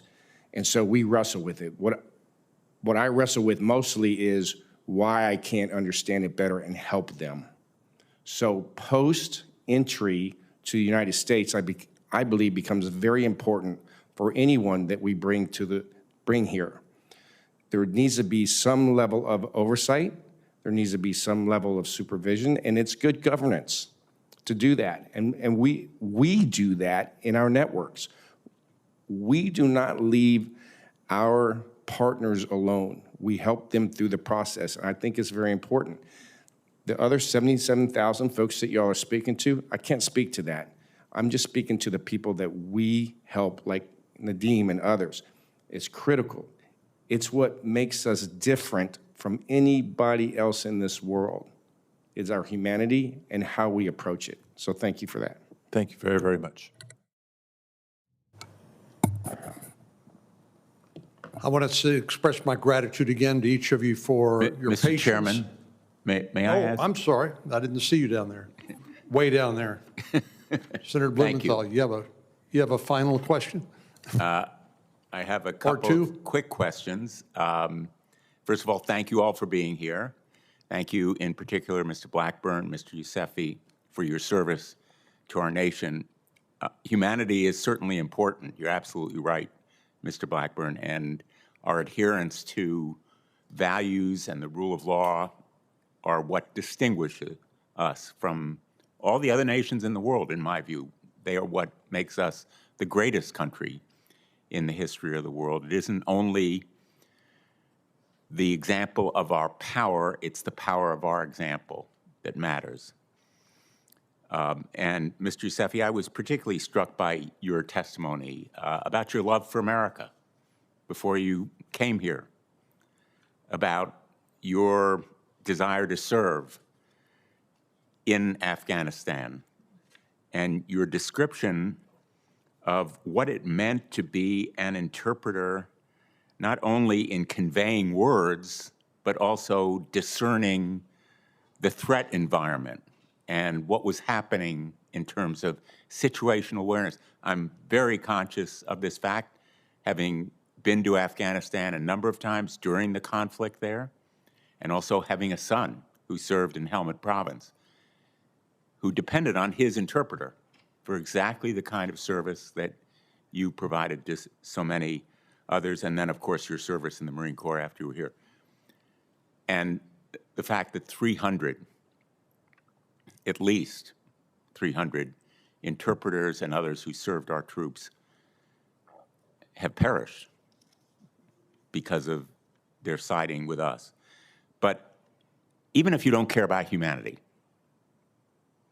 we should care about how our troops are served in the future when we put them in harm's way and we depend on interpreters, translators, guides, guards in those countries who put their lives on the line because we promise them that we will look out for their safety if things go south. And so I want to suggest that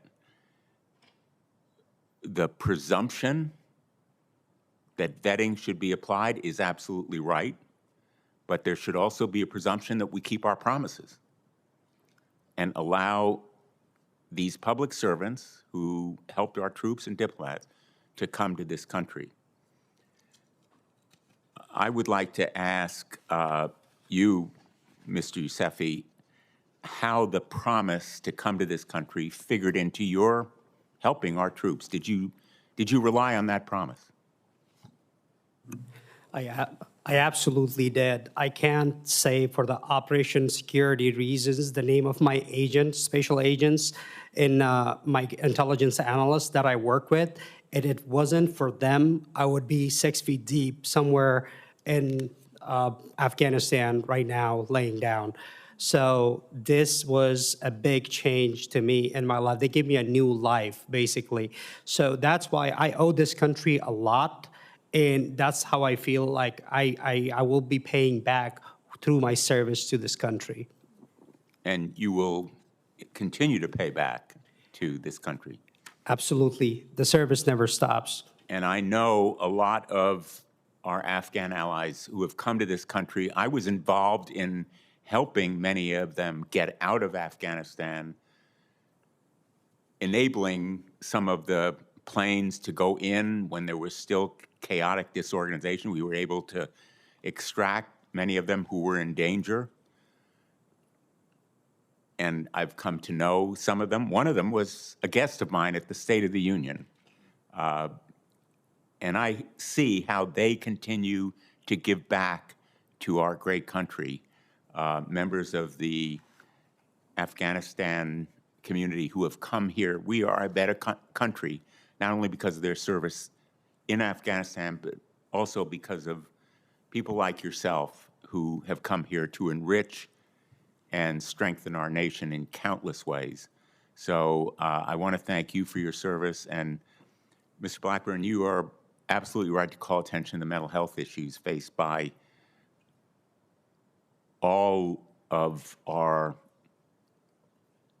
veterans who may be vulnerable to them coming to this country, back to the country they love, facing the invisible wounds of war. I'm so glad you mentioned it here. I'm the ranking member on the Veterans Affairs Committee, and it's been a priority of mine to try to provide more resources and treatment for troops. And as I indicated in my first round of questions, we need to pay attention to refugees who come here, who are vetted, but are suffering PTSD, which can't be discerned necessarily in the vetting process any more than our troops can be kind of siphoned into different categories when they come back. So thank you, Mr. Chairman. Thank you, Senator Blumenthal. I believe Senator Padilla has a few closing remarks. Thank you, Mr. Chair. I thank all the witnesses, both panels, for your participation here today and for your patience. It's been a longer than most hearing for good reason. It's an important, a complex, but important topic that we've been discussing here today. A couple remarks in closing. One, earlier in the hearing, somebody made reference to, separate and apart from the SIV program, a parole program that they weren't aware that Congress had any part in creating. So for the record, parole into the country was codified by Congress in 1952. But in fact, its use preceded even that, going back to the Immigration and Nationality Act. So it's important to recognize that for the record. Second, just the topic here today, because it was portrayed differently by different members. Clearly, this was not a conversation about supporting service members and veterans or Afghan refugees, or even about public safety. Because if it was, we'd be discussing the resources that have been diverted away from those important functions and missions, away from counterterrorism, that we hope and pray are soon returned to those important missions. Instead, what we walked into was an ongoing effort by the administration and others to exploit a single attack, as heinous as it was, to justify the freezing of all asylum approvals, because that's what's happened. That's what's happening. All asylum approvals frozen despite country of origin. It's been used to justify systematically digging up of old immigration cases and the revocation of green cards. It's been used to institute new travel bans that encompass potentially 1 billion people across the globe. I call your attention to the map behind me. Legal immigration now blocked for people by this administration. It's part of a greater effort, sadly, by the administration to fearmonger and distract from its own failures and a brazen attempt to pit Americans against each other. In Boston, just last month, as immigrants lined up to take the oath of allegiance at their naturalization ceremony, think about that. Having been through the process, not just being vetted, but tested and interviewed, and finally being called for their appointment to take the oath of allegiance and become a United States citizen. After years of waiting and following the rules, officials were pulling people out of line. That's not American, to be targeting a naturalization ceremony for people on the verge of becoming citizens. And as our witnesses showed us today, it is actually patriotic to welcome those who put their lives on the line to protect our service members. Mr. Yousefi, I'm proud to call you a fellow citizen of the United States, just like I'm proud to call Mr. Blackburn a fellow citizen of the United States. So while we discussed the vetting and screening process of Afghans, and we talked about keeping America safe, I can't help but observe the deflection and the distraction by the administration because their approval ratings are taking a nosedive, and the MAGA coalition is fracturing. The truth is, the real issue here is so many Afghan refugees continue to struggle, not just with the trauma of war, but the frustration and anxiety of an uncertain legal future here in the United States. Fact, all too often, that frustration has led zero-unit veterans, for example, to acts of self-harm or attempts at suicide. That's devastating. That should be heartbreaking for all of us. And it's an urgent reminder of the need to invest more in life-saving mental health resources and other types of support, not less. Because what we've seen this year through budget cuts and DOGE and hiring freezes and cuts and clawbacks, et cetera, is the opposite of support for veterans and allies that have earned it.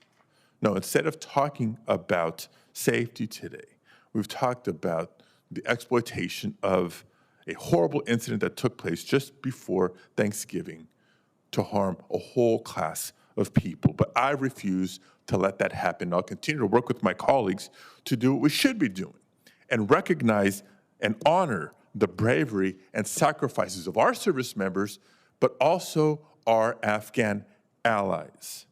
And to that end, Mr. Chairman, I'd like to enter into the record a statement from more than 200 former members of the Afghan Air Force and the Afghan Special Mission Wing describing their service and asking for us to honor our promise to them. Without objection. Thank you, Mr. Chairman. Without belaboring the issue, I think it's just a matter of priorities. The first responsibility of the U.S. government is to protect the safety of Americans. Everything else is secondary. That doesn't diminish the contribution made by Afghan allies, but the idea that you would sacrifice the safety of American citizens in order to allow unvetted individuals to come into the country is dangerous, as Sarah Beckstrom has discovered, sadly, her family. With that, we will conclude the hearing. The record will stay open for 1 week for members to submit questions for the record. And again, thank you all for being here and for your contribution to this hearing. It's adjourned.